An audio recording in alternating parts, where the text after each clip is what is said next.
Manipuri Mirror Makai Yangbiri but Tabiri Mayambu, Kuramjari, Nolokjari, Ikai Kumnajari. Ngasi akwai Manipuri Mirror Chahi Manga Suba 5th anniversary celebration gi Marini Suba Tauramni. Asidai sida Mayambu Taram no Okjari, Loinana, akwai Ngasi session asida akwai platform sida join Tawbiri, Manipurdagi, Oja Said Ahmed, Dr. Said Ahmed, Aduga Loinana. Ngasi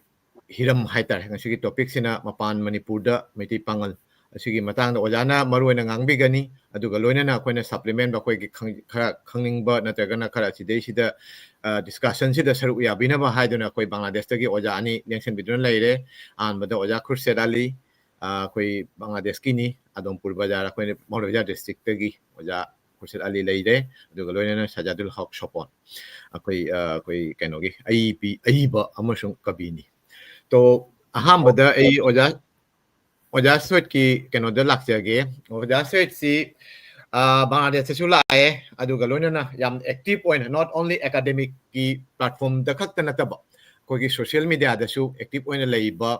ओजागी Matang से याम न higher रोगे मरम दे कोई नैनगदब हिदम सी जामी ओजा होजी game college of arts दा कोई history की ओजा ओइना लेरी एसोसिएट प्रोफेसर नि aduga ojana phong khiba lairik amadi akoi kai haitare research paper mayam su lei adu ko nei matang akoi kaino diskin da sum ucharakani aduga ojana magi hiram sida haitare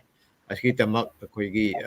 award kya su phangbire adu ngasi di koi gi hiram sida oina nei na bari na ojagi matang se koi nongma akoi oja si laaga koi phajana tawna nei na gana di matang interview oina aduga di ko discussion ha aduga interview na ojagi dugai ojagi punchi wari ojana thengarakpa ojagi kai hatare koi lai lai su tambagi aduga di academic journey asigi matang se koi toana kona nei na jagani ngasi gi oina di oja koi direct hiram sida sum lakse gani du ahambada aina mayamda akoi Bangladesh ki India gi amadi Mapan Manipur hare de koi kai hatare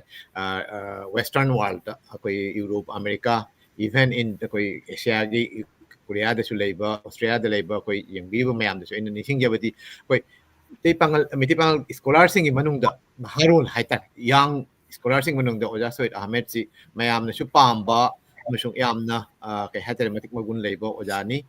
oja dagi akoi na ngasi akoi gi mayam da thangna bang akoi Bangladesh da leiriba ahalaman sing na di hana sum jinpha oina haigadra kai oina sum dibiram haitare koi Meitei Pangal ji horak pagi wari aduga loina na koi kai hatare kamaina panda lakim na si koi na khangna bani adubu ngasi khajikta academic touch hatare academic khajikta akoi gi discipline amada le pari na oja Soid na khajikta marik chumna tambina ba koi Meitei Pangal ji Manipur da karamna hawalak karamna hawrak khiba na tagana karamna koi gi Manipuri society da tin khiba aduga loina na Manipur dagi angkang Mapan da karamna lakib asigi matang da koi matang tauna koi sum saman birakani to ahamada oja dagi sum aham raun oina ojagi mai gai dagi khajikang intro plus koi gi keno sidai sida ngasagi hari ba ina aham ba Manipur da Meitei Pangal si karamna hawrak khiba ge asigi khajikang jam hate jam academic keno ni na ta khar sablam na habi waja oza promote pusuaina yamna nungai ba phongdok jari haidi program asigi sinbira baki damakta Manipuri Mirror busu haidi kedau jari yamna nungai ba phongdok jai tasengna Manipur da hujiksi Muslim population se dum yamna major religious community ama oina lei aduga Manipur da Muslim laki bagi wari sidi akoina akoigi khunthok ani haiba tare masi nongsamai puya haiba mane pangal thorak pa haiba mane adegi khage mbal lan pha kai desu khara dum yaw ba hai tare Muslim sing changa khibagi wari se aduna Muslim na irambal ite taseng na hairagadi maru oina puya ani hujigi pangal thorak paga adegi kai nongsamai puya ga ani ese Muslim na lakhibagi wari da yumpham oiraga iba puyani aduga ani sa phet manai ningthau trama thoigi Meitei ningthau trama thoigi matamda Muslim sing na lauramba role makoi karamaina changa khiba khothiba punamak tugi de ado Manipur da Muslim lakhibse yam sangna lidraga su aya mana su loina khangnare masigi 1606 ki akoigi kari haitare koigi khunthok lon haitare pangan khunthok lon achouba hainei halaman singna ado karigino hairaga masing yamna lakibagini hai masigi mamangda middle of 15th century 16th century haitare 16th century gi mayai oirap swaida akoi gi karise akoi gi muslim khara kasarom dagi lai haibagi wari su dum lei makoi ado imung khara haitare makoi meitei ningol lauraga nongmai sahalli haibagi wari maduna kona thangda sagai piba hora kanda makoi se ariba lakibani haina aribam kaukibagi wari am leire adu natabada 1606 ki wari sina akoi gi Bangladesh ki hujikna Bangladesh haire matamduna East Bengal akoi gi makha thangba haitare ne Bengal achauba akoi gi major Bengal sigi makha thangba saruki district ama oiriba hujikna Habiganj ki saruk ama oiramba tarap hariba akoi gi ningthau nawab singna palam ba haitare ko nawab singna palam mafam sidagi Manipurda akoigi lan pangnanabani haina sanong mana hagim bagi matamda sanong ba manaw nupa sina lan pangbiu aina kedawrakpadagi muslim lising amaga asaigi kasargi lanmi kharaga Manipurda sanong mana puraga mayam basibu gi mathakta lan hauba chatpada kasari sing nongsamai puyagi matungina kasari sing si akoigi ahan bai attack ta haitare maitei ningthaugi attack ta pakhattana moi chen ki ena nongsamai puyada yauri aduga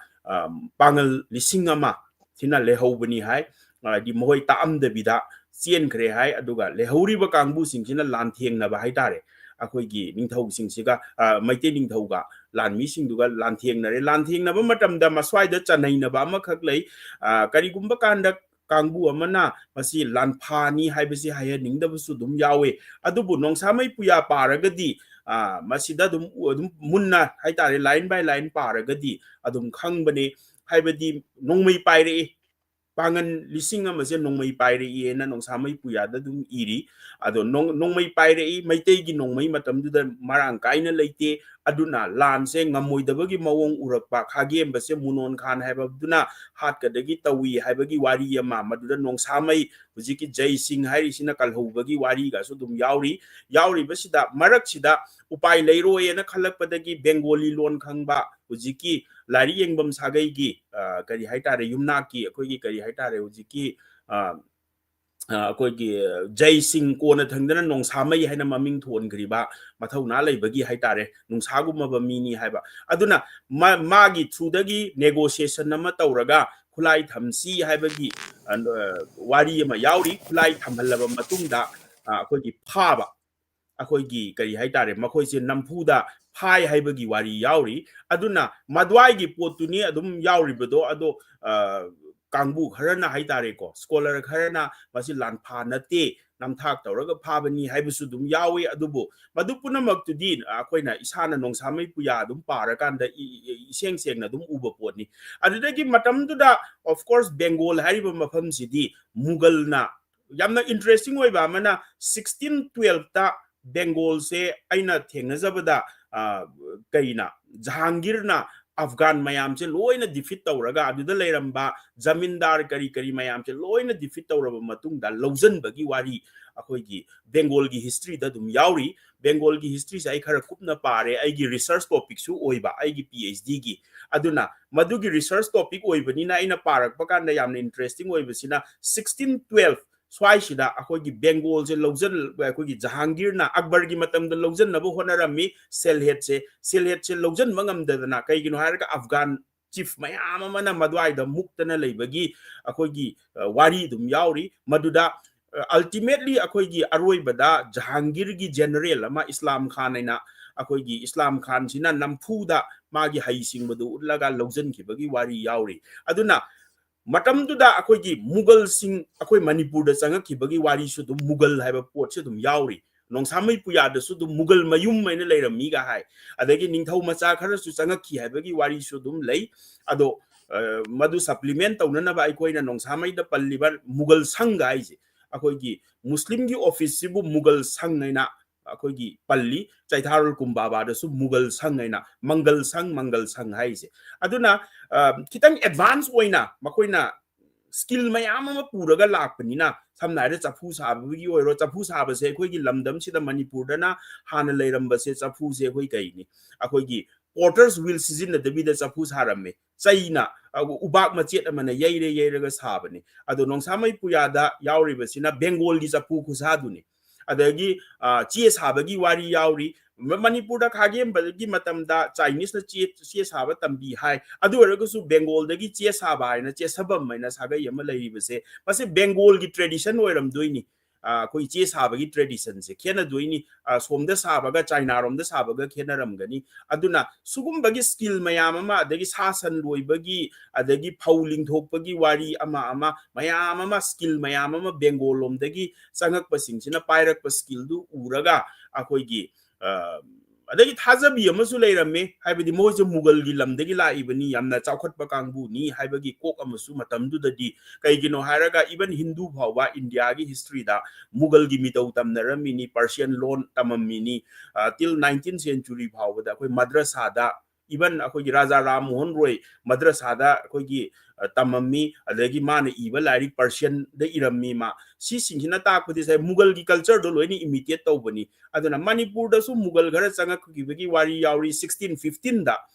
sai tharul kumbaba da yaubani 1615 da akoi kasar se mughal na lojal matung da Manipur gi khagem ba si kauthu aga makoi na phana na ba tawbagi wari masi khagem ba langjai da yaubugum tawbani chena kullom gi hariba pot phunam sina takpudi sai gi mughal singse khagem ban lehenning bagi haibadi skill paiba kangbu ni adagi Manipur gi policy da so koin uba matamda khagem base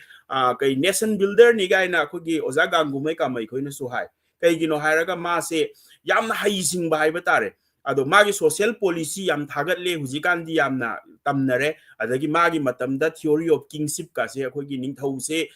ningthau amagi saktam se kamai no oigani ga haiba adagi industry mayam ma hangba samna haida khoina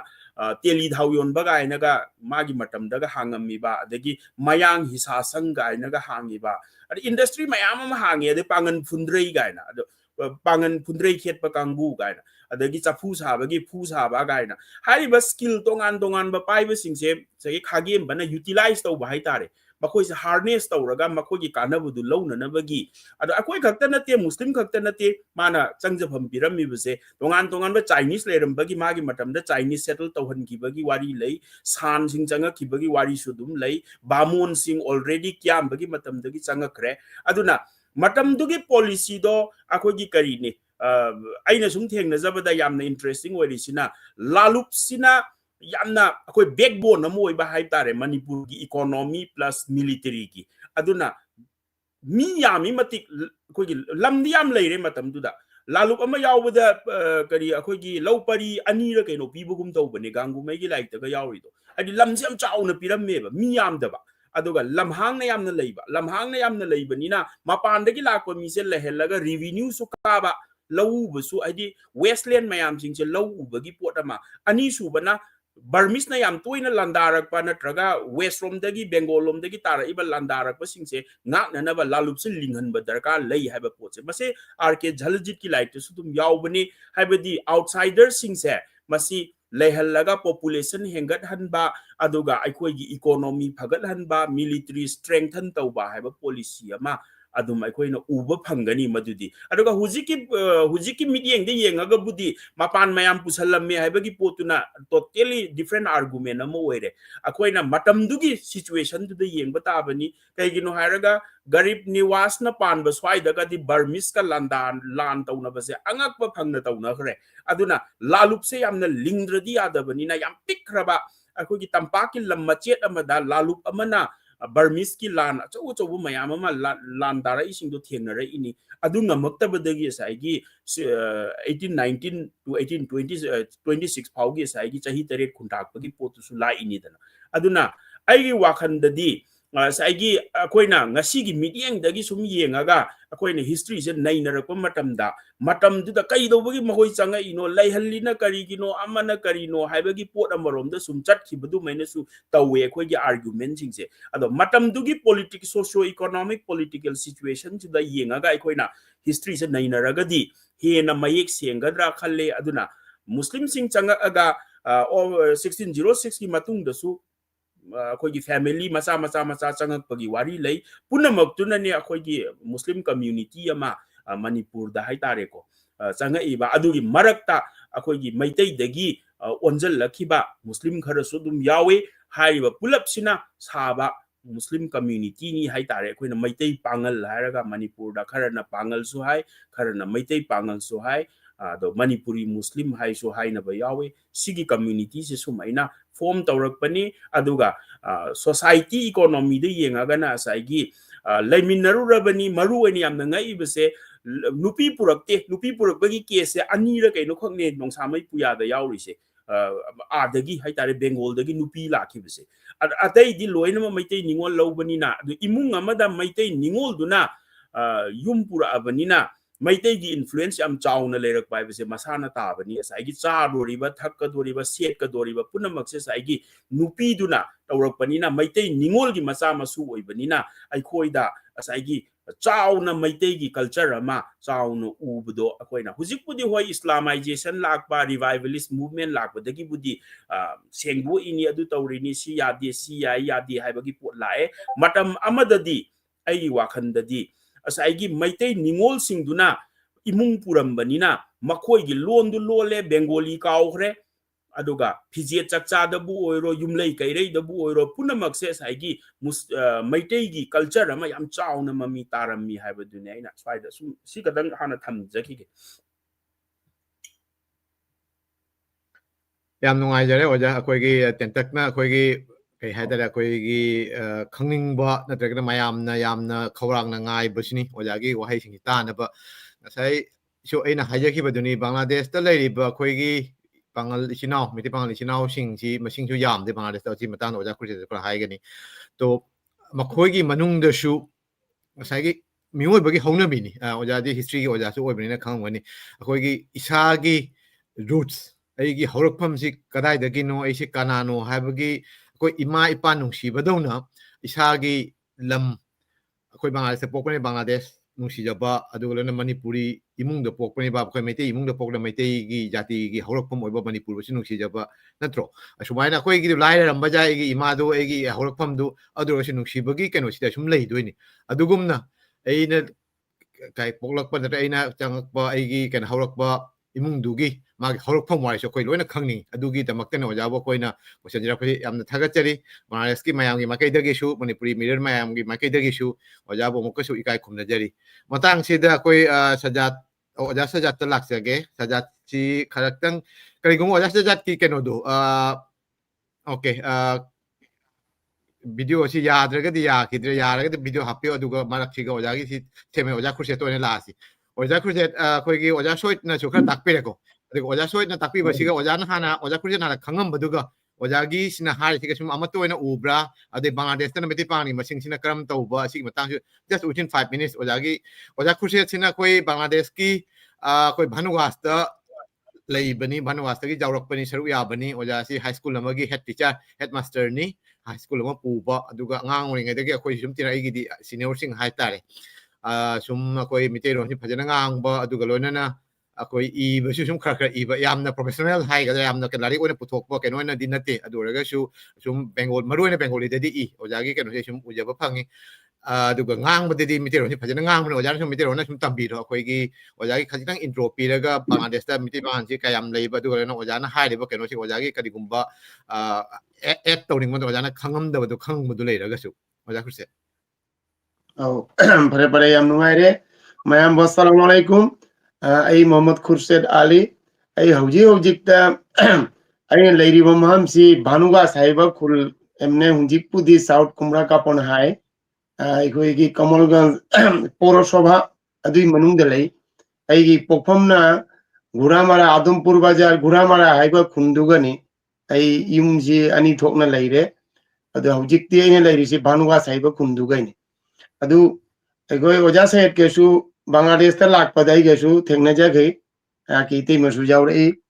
adu ngasi gi egoina mayam wa khol lonari si ga egoina yamna nungai ba phawbodi Manipur da egoi gi haurak pham si egoina 2019 da egoina convention Meitei Pangal convention chelu buda Manipur si ujarak pa phangi adi mangda di chat khidri adu Meitei Pangal si Bangladesh to oina de hojik phawda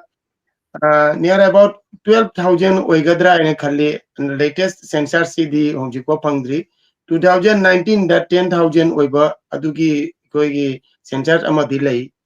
aduna honjik chide khara yamagadra in khale adu honjik Bangladesh da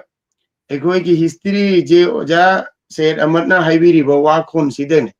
na tabo duga di sum haibet manare adubu Bangladesh ki na khangak padai matam na una na ki yumbal se si mitei ki yumbal ga ga khenare haiba ja de ai ba aina leirak ba aina pok pa ai gi yum si asi gi yum si asiga na yum gi mitei gi yum gi saba gi kolon si lei ai jatra aina su yum duga lei ningol ka piba ka aduga aina su na yum duga tu nangjara I adu hanagi mitei bangan gi yum si hojikti yamna leitre amani khak kana ngaire yum du su kaina anuba latest hojiki mawong de yum ju sagre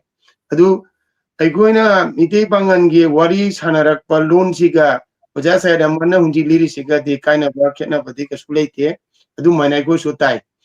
adu na ngak pa pot amatang chan basino jadan ji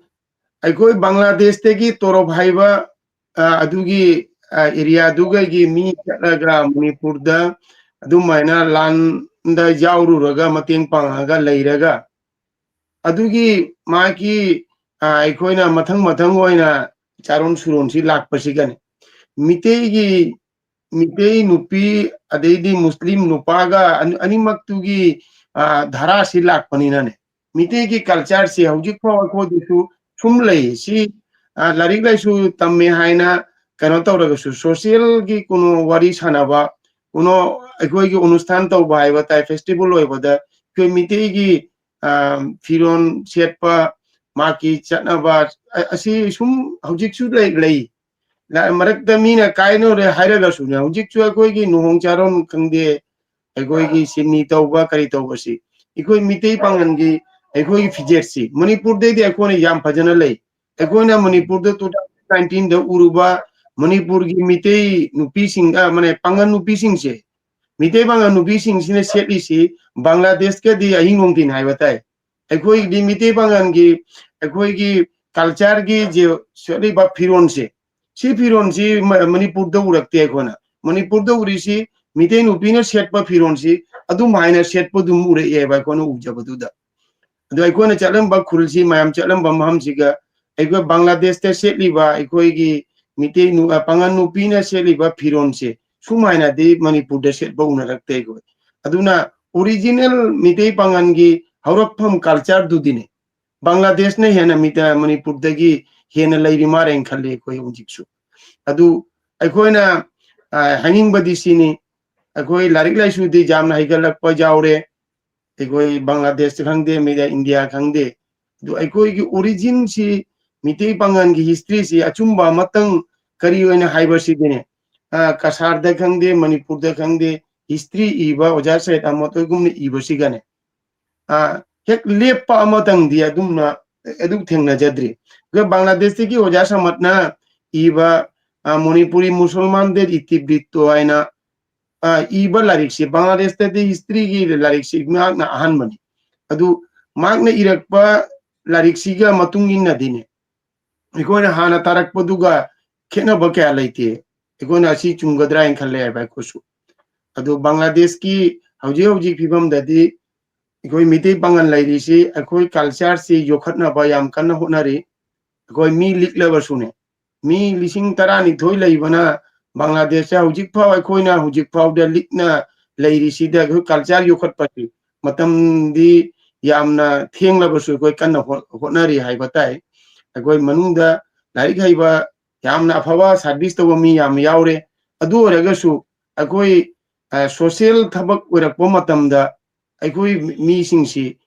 culture si yokhatna ba yam kanna hone nupa singsu na hujik budi yam modern lifestyle oiraga sune mayam tara tinna bade de gi chana bi firon si chena basi masi yamna kauna de honare hujik su mitei pangan nupi na di yamna hele pangan nupi gi culture si ꯃꯈꯣꯏꯒꯤ ꯐꯤꯔꯣꯜ ꯁꯦꯠꯅꯔꯤꯁꯦ ꯃꯁꯤ ꯍꯥꯟꯅ ꯏꯀꯥꯏꯅꯔꯝꯕ ꯌꯥꯎꯔꯝꯒꯗꯁꯨ ꯋꯥꯔꯤ ꯇꯥꯔꯝꯃꯤꯁꯦ ꯏꯀꯥꯏꯅꯩ ꯈꯣꯠꯅꯩ ꯍꯧꯖꯤꯛꯇꯤ ꯑꯗꯨ ꯀꯔꯤꯃꯨꯛꯇ ꯂꯩꯇꯦ ꯌꯥꯝꯅ freely ꯑꯩꯈꯣꯏ ꯅꯨꯄꯤꯁꯤꯡꯁꯦ ꯑꯗꯨꯒꯤ ꯃꯥꯏ ꯀꯜꯆꯔꯁꯤ ꯌꯣꯛꯈꯠꯅꯕ ꯍꯣꯠꯅꯔꯤ ꯂꯣꯟꯁꯤꯁꯨꯅꯦ ꯂꯣꯟꯁꯤ ꯑꯩꯈꯣꯏꯗꯤ ꯕꯪꯂꯥꯅ ꯇꯝꯕ ꯃꯤꯗꯤꯌꯥꯗ ꯇꯝꯕ ꯏꯪꯂꯤꯁ ꯃꯤꯗꯤꯌꯝꯗ ꯇꯝꯕ ꯌꯥꯝ ꯌꯥꯎꯗ꯭ꯔꯒꯁꯨꯅꯦ ꯕꯪꯂꯥ ꯃꯤꯗꯤꯌꯝꯁꯤꯒ ꯑꯩꯈꯣꯏ ꯇꯝꯂꯛꯄꯅꯤꯅꯅꯦ ꯂꯣꯟꯁꯤ ꯑꯩꯈꯣꯏ ꯌꯥꯝꯅ ꯊꯩꯔꯦ ꯑꯗꯨ ꯑꯣꯏꯔꯒꯁꯨ ꯍꯧꯖꯤꯛ ꯑꯩꯈꯣꯏꯒꯤ ꯕꯪꯒ꯭ꯂꯥꯗꯦꯁꯇ ꯀꯨꯅꯣ ꯗꯣꯅꯔ ꯑꯣꯔꯒꯅꯥꯏꯖꯦꯁꯟꯅ ꯀꯨꯅꯣ ꯐꯪꯁꯟ ꯑꯃ ꯇꯧꯕ ꯇꯥꯔꯗꯤ ꯍꯩꯕ ꯍꯩꯇꯕ ꯑꯩꯈꯣꯏ ꯃꯁꯤ ꯃꯤꯇꯩ ꯄꯥꯡꯒꯜ ꯃꯤꯇꯩꯂꯣꯟꯁꯤ ꯁꯤꯖꯤꯟꯅꯕꯁꯤ ꯌꯥꯝ ꯀꯟꯅ ꯍꯣꯠꯅꯔꯦ ꯍꯧꯖꯤꯛꯇꯤ ꯑꯗꯨ ꯌꯥꯝꯅ ꯃꯁꯤꯅ ꯑꯩꯈꯣꯏꯒꯤ ꯖꯥꯇꯤꯁꯤꯒꯤ आइडेंटिटी लोन से मांगनबा जादे हाइबसी एबा बांग्लादेश की मिदी बांगल से हौजिकती याम फजन फील तौरे हाइबा अजु अगोई अंगांगसिंग जी यूनिवर्सिटी लेवल दे यामना वांगना लाइक तंबा याम यावरे अदु मकोजु मोयगी लेरिबा महमसिंग दुदने इखोई लोन सिंगांग बदे मोय तेमुनि काइबा लेथ्रे आई इजामक्तबो हाइगेबा आइगी जानुबियमा आई बांग्लादेश एग्रीकल्चर यूनिवर्सिटी दा आई DBMI Doctor of Veterinary Medicine दा मा सेकंड ईयर तम्मे हाबो अदु मा की लेरिबा मा लेसी रुकिया हॉल आइना ले रुकिया हॉल सिगे लेरिसी मा की मरुप सी मोय अनि अहुम पुन्ना लेबिनारिमी रूम दुगा द अखोइगा नुमदांग से अखोइगा कन्वर्सेशन तौबसी अखो वीडियो कॉल दगा अखो फैमिली ngangnabasi फ्रीली मांगांगना रे अखो लोन से द माय मरु मबांग सिसु अखो लोन से तारगा अखोइ जु हाना यामना आई इसामक्तसु यामना हंगुई काय बोइरमने आई लोन से आई मरुप सिन तारगा करी खनगदगे आई द आई एग्जाम बिसिंग दु दे मगोदी फ्रीली सुम ngangi आइबा अदु माय लोन से तारगा my Maru मबांग Sissu yam impress ओइरे आइबा मगोइदा इस नोय लोन से नोय खंगदी खंगद्रगा लोन अमतसु खंगबो नमदे नोय ngangi सिबु करी लोन नो बांग्ला अमतसु जावदे करी नो ngai यामना मोयसु तासी मंगोय मखोइदा खंगनिंगाय बोट अमसु ओइरे उदि इकाय वाइसे हौजिक त्यांगांग सिंगसी इकायद्र मारें कले लोन से फ्रीली ngangnare इजाति की सक्ताक पसी मखोइदा कतता हंगो इकायबो यावद्रे असि माइखोइगी हौजिक हौजिकता इजाति नाटसी योखतपैदमा पॉजिटिव ने नाइदि सुम कल्ले आइ चुम्मे ओजा अजिनि दा सी no thank you C yam positive change ni akoina koi haire gade koi 90 gi muang da haitare 85 87 88 tega oja kusi baina ga oja kusi na ga mapan de matam adida koi gi ahalaman sing na ga mapan le ga khara wana thomi hana de ke ngang basi oja se yamna sun han haibe ni koi miti bhau da miti ron ngang basi mapan mayang marak da haitare koi bengali marak ngang khali kai gumba they don't feel confident dugi ke no male ram ado hoji ki lai lai so hera koi matung ina koi isa bu isa na khang de bai matung ina madugi ke no duma kaide haitare so thank you mathang da koi oja khuse ti nungai raba namasung yamna inspiration inspired or wari khara tare oja sa ja tamu laksage oja sa jat ki keno si khajitang haibiu koi self oja sa jat si ai ba sajadul hok shopon haina su khangna ba masage lai su khonge bengali da su miteron da su maruina chaireng I bani aduga loina loina na bengali da koi isa manipuri muslim haitare madugi matang da su koi khara culture amadi identity amasung history yauna su larik ama phongkhre maruina oja sajat mas isagi intro piraga aduga khajitang akoigi ngasi khanaribagi matang sideno oja su kari khanba ko oja soina haibasiga kari kuma supplement na oja na kari maina khanlamba aduga oiramina kari oibasi matang khajitang sum thambiram oja sajat Agachari Pramod. Thank you. No idea. Among the Uja Shed Ahmed, Uja Khurshid Aligi speech utare, Amna Pajana, Koi Miti Pagan Horokwe Maramda Uja Shed Ahmed Yam Pajan Lee, the Koi Bangladesh Koi 1606 the Toroptagi Chakiba Hobigons Toroptagi Chakiba Warisi. Uja Shed Ahmed Wari the Shiauri, Ikoi Bangladesh Ahanba 2017 the Pongba, Manipur Musalman de Tibito, Uja Abdu, Haji Mohammed Abdul Samad ki 2020 the Pongba Manipuri Musulman, Manipuri Muslim. Like the show when Iriba history game Matang the Iridu, Uja Shed Ahmed Haivaga. na kena belaite do Bangladesh ta koi ji talairisi Bangladesh Meitei Pangal lairisi tarisi Bangladesh ki Moloja district ki Komolganj ta maximum ni koi na kun tarisi Moloja district ki Mapan da lairisi Silet ta kunamani ya jum ahumari tari de chatok ti jum amani layana tai the jai hoji na koshibai wada shi yaure koi Bangladesh tai koi ko loan si hinga pedamakta koi sanskriti si bu yok pedamakta koi organization mayam na shu honori personally shu organization and mayam dai so milito mayam punjan na su koi ikogi loan si bu hingna baina ikoi honaje adu mayam jo khamira ngoni koi saitto gi matang da bangal saitto songshona na su koi organization am linge adu iso babati gi phampu biri secretary phampu risna kabi roshanla bashi saitto gi matang da Sanskriti matang da su arok koi leidip si de ga jeng chawkhat na baina ik organization si link bani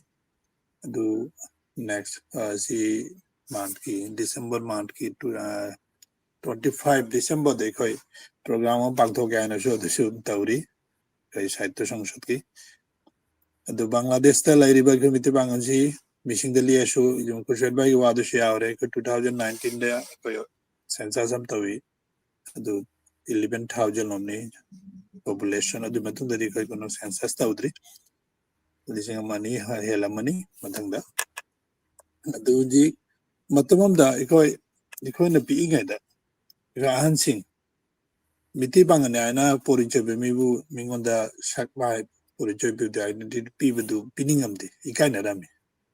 miti bangan ji hainingam da ba masum bangla na bengali mapan thoge sum bengali bangla ko muslim na ne sum koi porichobe na rami hunjikti adu ki kaino du laidre hunjikti koi nije dagi ai miti bangane haina porichobe adu mi na su yamna kaino na lawi hane duna mi no na baba kaino laidre hunjikti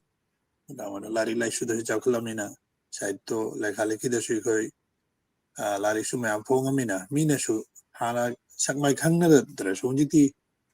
koi miti pangana laibashi Bangladesh ta su maximum mi koi lari lai su iba research ta bobi sing da dikhangya ba adu hunji koi miti panganda su lairiban haron su loina lekhale ki tawri si Bengali te maximum mi da su miti londo si ibagi hona bashi honare adagi Manipuri Bhasha School lay Bhasha School may de shu miti pangani student shu tammi loan miti mayek tambe damakta adagi Manipuri Bhasha Gobesana Institute na ikai miti mayeki Bhasha Utsav na program pangthoi adu de shu Bhasha gi miti mayek miti loan gi matang de shu exam amlawi adu de shu ikai miti pangani student majority ongsogron tawi participate tawi adu chu kai ta adu kai loan gi chawkhat pe damak ta do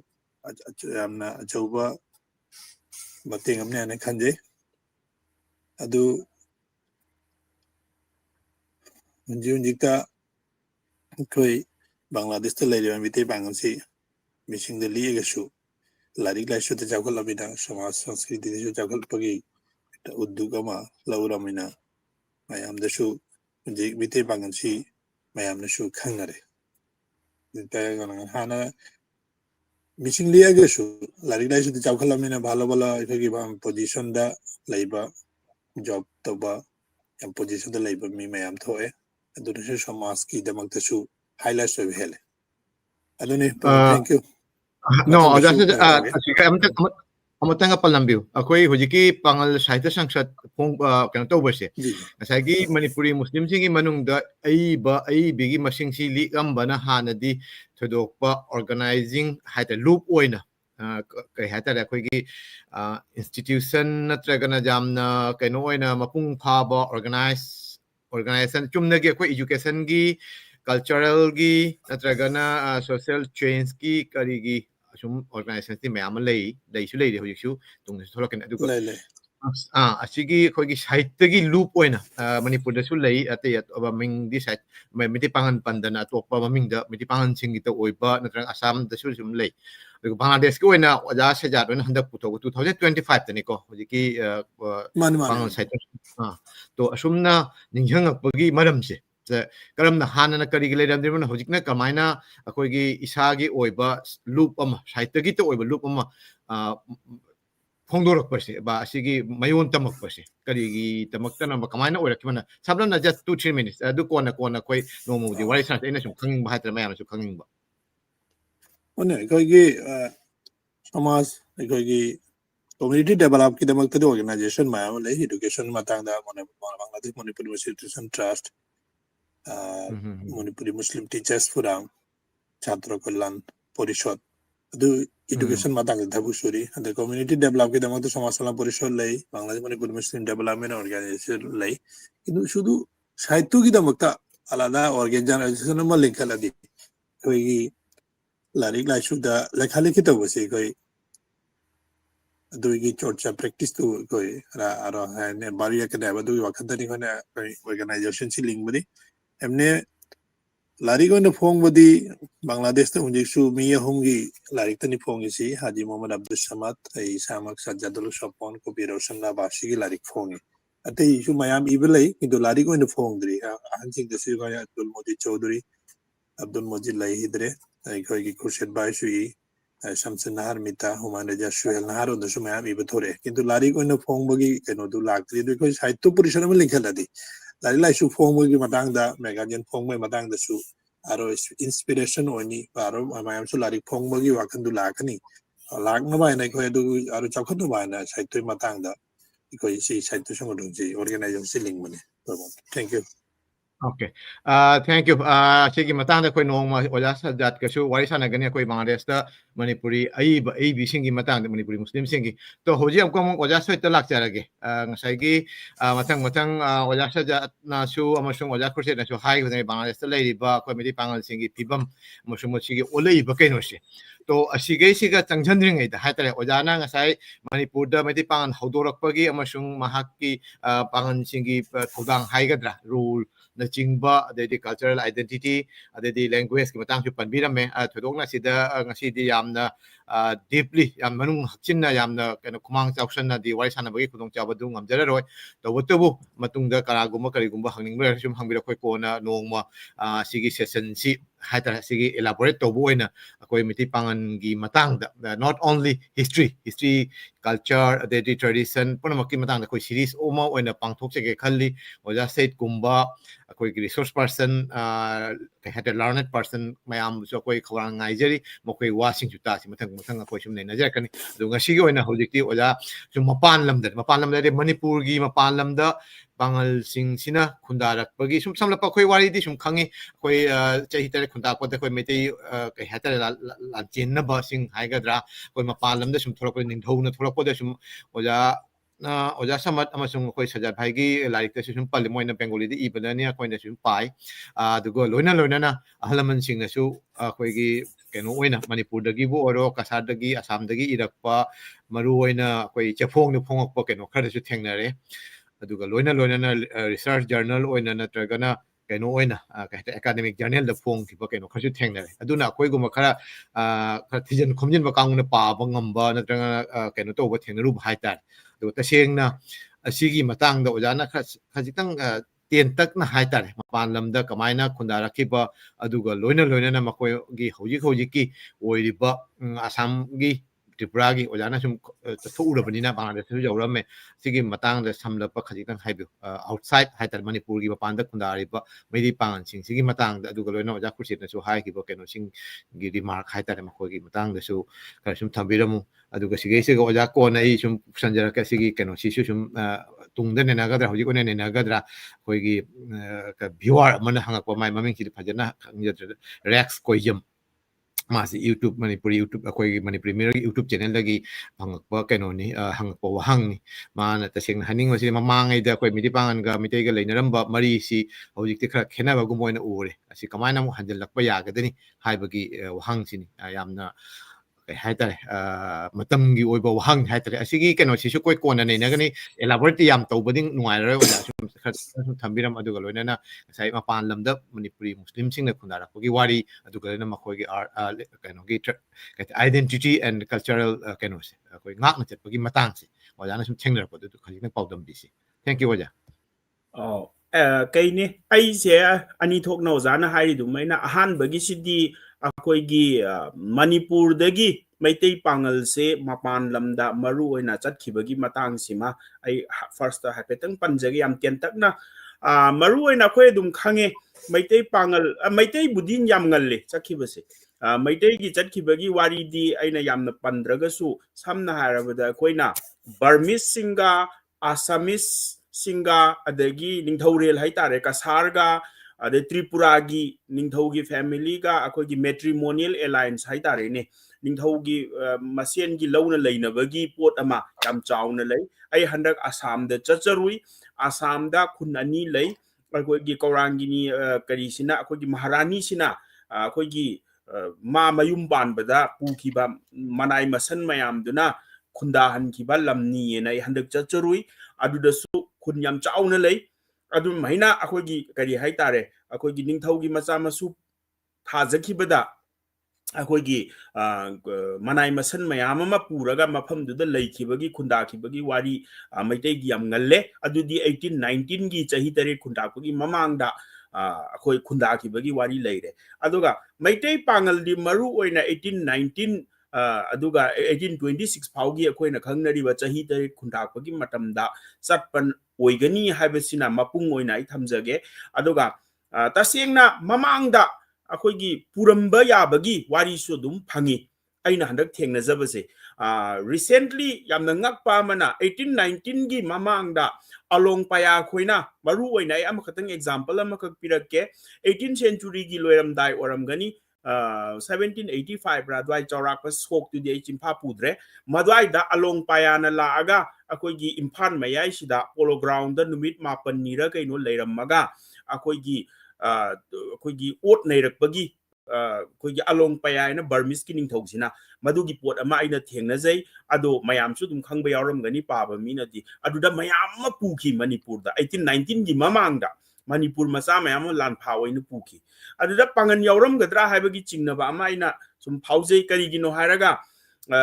Sayid ki family akoigi sagai haitare Sayid khara akoigi makoigi article da kai haitare Burma dagi akoigi makoi se akoigi sufi gi sen gi type ta worship ta wi habagi akoigi kai haitare worship maksu nate mase akoigi pir akoi Bangladesh ta diam leidana piri tradition gi mawong da leiba makoigi suron leibagi aduga 1826 yam ngakpa mana Burmese nupi amara nupa manara kaino ibagi tharakibani MCS officer ama Manipur gida magi through dagi aingonda amuk tharakbani masem ta naine bi oina ado mi se irang lekhibadagi Burma gi irang lekhibadagi khoina contact phauna gidre ada yamna ngakpana akoigi treaty of Yandabo tawbo matam sida Sayed ama akoigi Burmese ki representative oina yawi haibagi document se aingonda article ama phangi ado makoigi descendants se kamaina tawkhrage haiba matamda hujiki aingonda lire iba misina haibada makoi se America da loina ayamba shift tawkhre hai ai contact tawnaba kanna hotnai makoigi masjid ama lei hujiki Sayed Chingi haitare masjid ama makoina kugi America da settle tawkhraba adu aina question se am repeatedly hange makoida noi se Manipur dagi descent se nakoi se adusidagi chatkibra haibada makoina pakum chupi pirakide ado mani Burma dana muka contact se koina phangdaba kaigino haraga saigi moida leigriba irang sina maram oiraga aduna aingonda chingnaba ama lei haibadi 1819 gi chahi tare khundakpagi mamangda akoigi Burmese singna pharaga puba da saigi akoi Manipur gi pangan sing si so saigi lalup ki achauba section nama oiribani na makoi su pharaga puram gadra haibagi adugumba chingnaba ama document ama aisu confirm budi tawdri aduga document khara di phangjare haitare adumaina Burma rom da pharaga puki ba kangbu ama leire adagi oral tradition da akoigi amasu lei haibadi ahan ba hazat panupasi akoigi Manipur dagi haitare ningthaugi ayaba lauraga haz chatluba Saudi Arab da chatluba mi sina halakpa matam da chahi taret khunda chaurjit ki matam dani mana chatlise Chaurjitna Maharaj oringai matamda halakpa matamda oral tradition gi matungina mana halakpada magi mayum gi mising je pharaga Burmese na pukhre haibagi pau se khangakpadagi mana Burma tana thiba chatli haibagi pot ka so dum lei oral tradition da aduma oikre aduga somda akoi gi chen gribasina akoi maidei singa loina raga chen khibaduni ahan bada mokoi kasar da leire tameng long aswai da su makoi ji ching da su lot daga lei hai Burmese sing sina angakpa phangna nei khairak pa hat na bu honarak pa akoi gi makoi da revengeful attitude amasu yawbo mali kai gino hairaga akoi ni history da theng na matamda garib niwas ki matamda Burmese ki akoi sagang daga thang ga yung yalam bagi kholam bagi ekta akoi gi garib niwas na nairambado madugi laman oibagi type ta laman khumakpagi type ta makoina maitei haba natraga Manipuri haba tampak ta leiriba jati singse masi muthat khrage haibagi pot amada afang hat pagi wari mayam madudi koi swai di linei Mapan da di khangde kai gino hara murok tharaga yum manung da thong lonjalaga hat li gaina Burmese na de nungpak ta angang je tharaga hat li gaina adagi yairi lengaga puki gaina makhubak ta khutlaga kogi yairi sina lengaga puba adagi ahan sing sina makoina kanar roidaba sing sina hatu ambagi wari adugum bagi wari mayam ama thieng nei aduga Manipur gi history da di kwaidagi tamthiba phase haitare ko Manipuri singna face tawba ada chawna face tawriba se Meitei amadi Meitei Pangal ni tampak ta leibani na ado makoi se pulap chenmin nei chenba se kasarom da chele kharana Burma rom da pharaga pukre ada kasar dagi aina sum thizabada makoi se khara mana amuka Tripura yauna chelubusu yaure Tripura dagi amuka akoi gi Bangladesh yaukre hujiki Bangladesh haitare matam duri selhet ni ado selheta akoi gi Amjad Ali haibra kaino zamindar mana makoi se longla haiba mafam dal laihalli adubu pangan singsina Meitei ga pulap leiminabana nungai gani haibagi khanbagira karigino makoi se mafam do lamdu pibodo thadu amaga longla dagi akoi gi Banuga somda sangsan graga Meitei singa pulap leiminarubagi wari ni ado masibudi mayamna loina khangaba pot ngaktani aduga aina thengnajabase yamna phajana irambada article ama khak oza naurem sana zawbagi akogi edited volume number 4 da akoina mana diaspora nei na basida akogi oza Khairuddin nei na kanano di masa khangdre Bangladesh tagi matam Meitei Pangal lamana ibani magi article da hujiki Amjad Ali adu yauri adugi wari mayam dusu aduna madu mayam du khaktani wari haibabu adubu kasar di yam chawna lehore Gambhir Singh na ko na thangda Manipur gi tampak se Burmese ta thokraba matungda amu hana kawi hai kawbada mayam amudi lae atai di loina mak asomda leiragi na lehobuduni ada aina khanbada maswaida kijiktang history sida aina chimnajabase Amjad Ali sigina kaidobo matam se khara thenge Amjad Ali se aina magi history se thengnaba matamda magi website ka Facebook page su leiba male moi family sigi petham para bra kaino asigi yam maming chatba zamindar oibani na mase ado nawab so hainei hai ado magi page se yeng matamda Amjad Ali hariba nupa sidi akoi gi 1819 gi matung kaya dani akoi gi Amjad Ali ne hingam mi sidi ado taragadi makoi se kogi koi chatchuluraba matungda silhet lomda chenjan haidi mafam nungai ba thirakpa haitare adu da changakpa gumbasu mali khara thengtakna aduga exactly hekta 1819 swaida 20 swaida koi si heta chilaga silheta yorubadi mandi aigi wakhanni ko mase aduna sum lam nungai ba thibadagi haitare ne sum thikibadagi sum chatkibadagi silhet yobra ina khalle aduga matam dugi geography duga yam khenare khoina ngasi khalli siga international boundary leire hujikti ade silhet haibase tasengna saigi aina yamna panjaningi sina silhet haiba mafam se Manipuri singi lairik tampham oiramba jaga amani ado lairik tampham jaga ni Guwahati sidi konani sigi highway ga sidi kona semai ahan bada koina silhet phawraga chalammi ba akoigi kari haitare akoigi lambien Olkasa road haije akoigi tongjai maril sida silhet tagi la ini silhet tagi kasar dagi akoi Manipur landaba lakpani aduna hariba lambien se akoigi yamna akoigi easily use tawramba makoina yam toina sizinaramba aduga 1819 da akoina 25 26 swai da Burmese tanthokna bu honarakpada akogi changa iba kasari ama akogi Manipur libi haitare Manipur libi garib niwas ki lanmi singsida changa isisu somdagi ngaktani aduna masi chathok chasin da yamna nungaiba mafam ama oirambanina lairik laisu tambasu Manipur gi han hanba Maulana akogi Ibadullah ga se kali Fulbari jama madrasa hai Fulbari madrasa hai ba male magi madrasa se irong de gini akogi Ibadullah se han ba alim ni mana Manipur gi Maulana ni ma se sileta tamme aduna masidage akoina khangmanga medudi adu kona thangdadi mayam ma chatle irabot chatle Manipur gi han hanba akogi BA Sogaijam Samorendro silheta tamak pane adagi Manipur gi Meitei Pangal da Basiruddin Ahmad hariba akogi constitution ibadaga yaurami ba interim government 1948-49 gi minister oirami ba masamak se akogi karini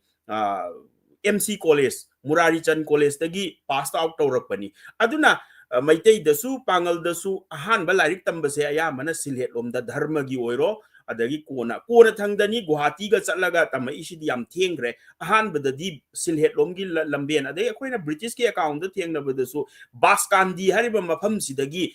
tongan mafam da chatpa yai haibagi kari amusu account amusu thengnai kaigino haraga masigi mafam sidagi akogi lamben mayam ama Guwahati rom chatke haraga su natraga Silchar romda amaromda ade silhet romda chatke haraga su Baskandi bu yauragadi haibagi pot ama akoi adum thiengnai aduna angan ba matamda silhet se akoi gidi yamna naknaramba adugumba jaga oi haidare history gi kari dadi Guwahati ga isidi yam thiengre kona thangda akoina maulamben ga phawraga chatli bisidi yam thiengi haidare ada masumaina thamjage aduga yamna laibak thibana Bangladesh tadi akogi yamna picture agasu Meitei Pangal community se huji phawba hingdana leiri haidare ko yam phajana su ai huren ko na haizarake aina thengnarakpe experience udi aduga kasar da su Meitei Pangal sing Meitei ga yamna nungsinana culture share tawraga shared culture shared history haitare ko adugi potu lei laibak thibana Bangladesh Burma gi se ko Myanmar da ta khiba Meitei Pangal sing sidi akogi major community da loina lupchan gi badu maina tawe mase makogi aina laik pabada oza mutua bahadur koina haibada akogi kari hai kogi Burmanization naina mogi maminga se ani thon gadoba pangan maminga se sizinaba yadaba mogi local mamingi thon gadoba khotkadaba tawba aduna ayambana either akogi Burmese Muslim da onjan ki bagum bagi pot ama aduna oza mutua bahadur su Bangladesh su am toina lakpa mali aduga mana aingonda nongma oza mutuana hairakpada mana Burma da chatpa matamda mana Meitei Pangal gi khun manakta Pangal tarammi ado makoina kauraktana aise cha thakminna matamda makoida akogi Meitei Pangal gi culture amata udre makoisi pura Burmese ki culture ni adubu aise yam toina chatpani na makoina khangdana Manipur dai lakpani haibagi nungsibadagi makoiga cha thakminna yena mana lire adugi makhata abadi ai thoina makoigi culture duda Meitei gi natraga Manipuri gi culture do thoina udre na mana hai aduga aina makhata na mu hangbada tamuda akogi khunna makhak lei hai yam pikpa imung khara madu khak ni hai Meitei Pangal gi nature se madu su Manipur ga close oibagi more ga close oibagi oiramba yai adu mangaire akoina Mapan da chatkibagi wari se aduga kona thangdabudi England da akogi Meitei Pangal citizen oikiba akogi leire 1947 gi akogi ningtam adwaida akogi partition gi matamda chatkiba Meitei Pangal ada settle tawkiba leire adagi hujiki Saudi Arab tasu akogi sangai mpham dagi Meitei Pangal ama sigre magi descendants sing macha masu sing lehauri sumaina budi lei aduga aina Bangladesh chatpagi trip se maru aina isi 2024 da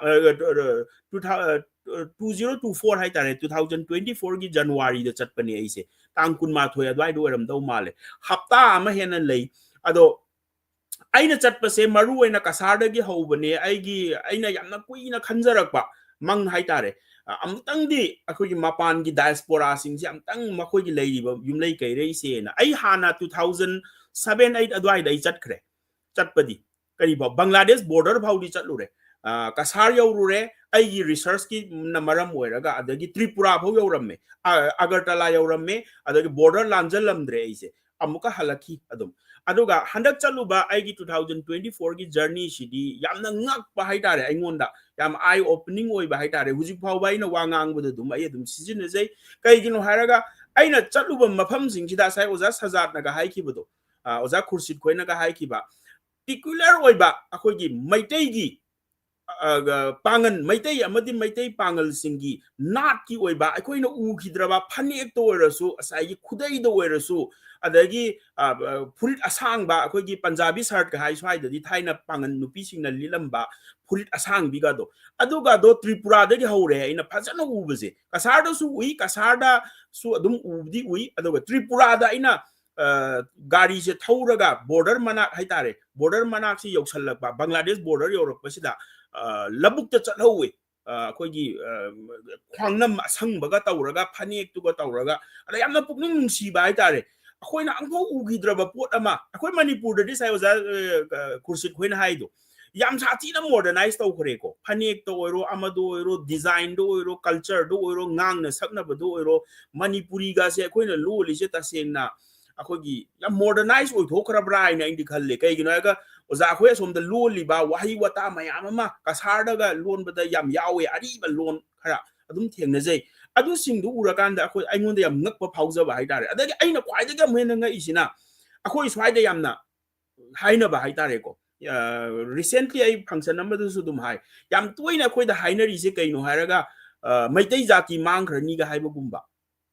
अदगी पांगलनसु Pongal की जाति मांगखरनि गाइना पंगबा पाखजबा अदो आइने example P त्रिपुरादा मी लिसिंग तरेट खक लै पांगन से मखोइना हाइरकबगी मतुंगिना Pongal लिसिंग तरेट खक्तनि high लुहोंगबा मसो यावरे मफमदुदा अदो सागै जु ओइलेरमे आइगी सागै ओइलेरमे लुहोंगबम से अदा याम लुना तव वारी वताई सानदना खोनरा अदा आइना nga'e लिसिंग तरेट से चही चनीरोम सुरे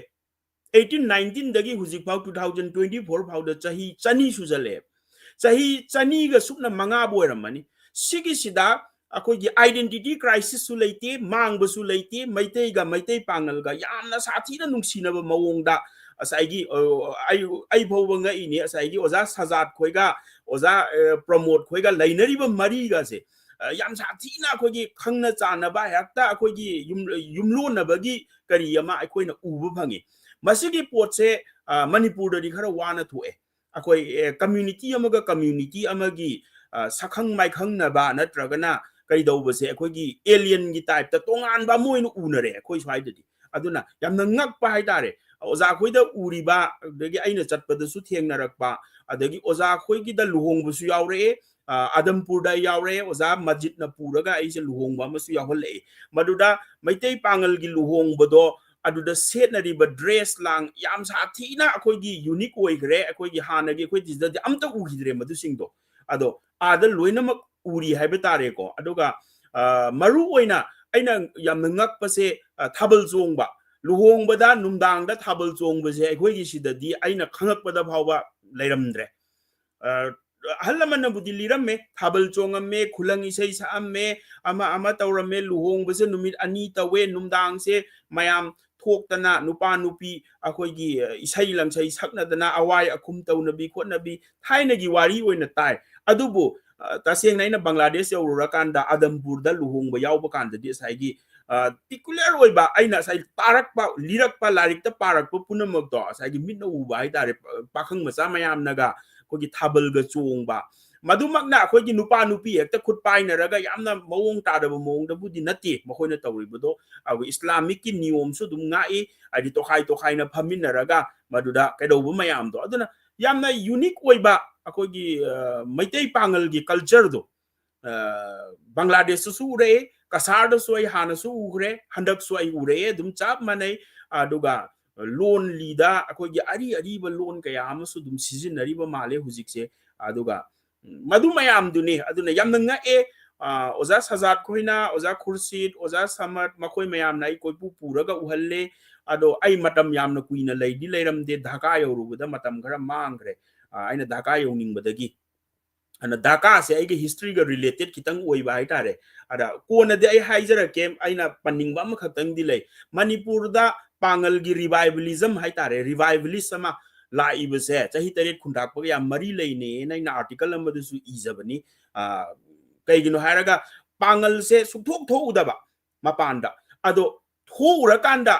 ꯉꯁꯥꯏꯒꯤ ꯌꯧꯔꯨꯔꯀꯥꯟꯗ 18 19ꯒꯤ ꯆꯍꯤ 8 ꯈꯨꯟꯇꯥꯛꯄꯁꯤꯗ ꯄꯥꯡꯒꯟꯁꯤꯡꯁꯤꯅ ꯃꯨꯁꯂꯤꯝꯁꯤꯡꯒ ꯊꯦꯡꯅꯔꯨꯔꯀꯥꯟꯗ ꯃꯨꯁꯂꯤꯝ ꯑꯃꯁꯦ ꯀꯃꯥꯏꯅ ꯇꯧꯏ ꯍꯥꯏꯕ ꯄꯣꯠꯁꯦ ꯃꯣꯏꯅ ꯃꯁꯛ ꯈꯪꯉꯛꯄ ꯍꯜꯂꯛꯑꯀꯥꯟꯗ ꯃꯗꯨꯅ ꯔꯤቫꯏꯚꯦꯂꯤꯁꯀꯤ ꯏꯍꯧ ꯑꯃ ꯂꯥꯛꯄ ꯃꯧꯂꯥꯅꯥ ꯇꯝꯍꯟꯅꯤꯡꯕꯒꯤ ꯑꯥꯂꯤꯝ ꯇꯝꯍꯟꯅꯤꯡꯕꯒꯤ ꯄꯣꯠ ꯂꯥꯛꯄ ꯈꯣꯠꯄ ꯃꯗꯨꯁꯨ ꯌꯥꯝꯅ ꯏꯟꯇꯔꯦꯁꯇꯤꯡ ꯑꯣꯏꯕ꯭ꯔꯥ ꯍꯥꯏꯅ ꯑꯩꯗꯤ ꯈꯜꯂꯤ ꯑꯗꯨꯅ ꯆꯍꯤ 8 ꯈꯨꯟꯇꯥꯛꯄꯁꯦ ꯑꯥꯏ ꯑꯣꯄꯅꯤꯡꯅꯤ ꯍꯥꯏ ꯑꯗꯒꯤ ꯃꯩꯇꯩꯒꯤ ꯔꯤꯁꯔꯆ ꯁ꯭ꯀꯣꯂꯔ ꯑꯃ ꯑꯩꯒꯤ ꯏꯃꯥꯟꯅꯕ ꯑꯃꯅꯁꯨ ꯍꯥꯏ ꯆꯍꯤ 8 ꯈꯨꯟꯇꯥꯛꯄ ꯍꯜꯂꯛꯄꯗꯒꯤꯗꯤ ꯃꯅꯤꯄꯨꯔꯗ ꯌꯥꯝꯅ ꯑꯉꯛꯄ ꯁꯣꯁꯥꯏꯇꯤ ꯀꯜꯆꯔ ꯔꯤꯂꯤꯖꯟꯗ ꯑꯍꯣꯡꯕ ꯑꯃ ꯂꯥꯛꯏꯅ ꯍꯥꯏ ꯃꯁꯤ ꯍꯥꯏꯔꯒ ꯁ꯭ꯋꯥꯏꯒꯤꯗꯤ ꯑꯩ ꯉꯥꯛꯇꯪ ꯁ꯭ꯋꯥꯏꯗ ꯂꯣꯏꯁꯤꯟꯖꯒꯦ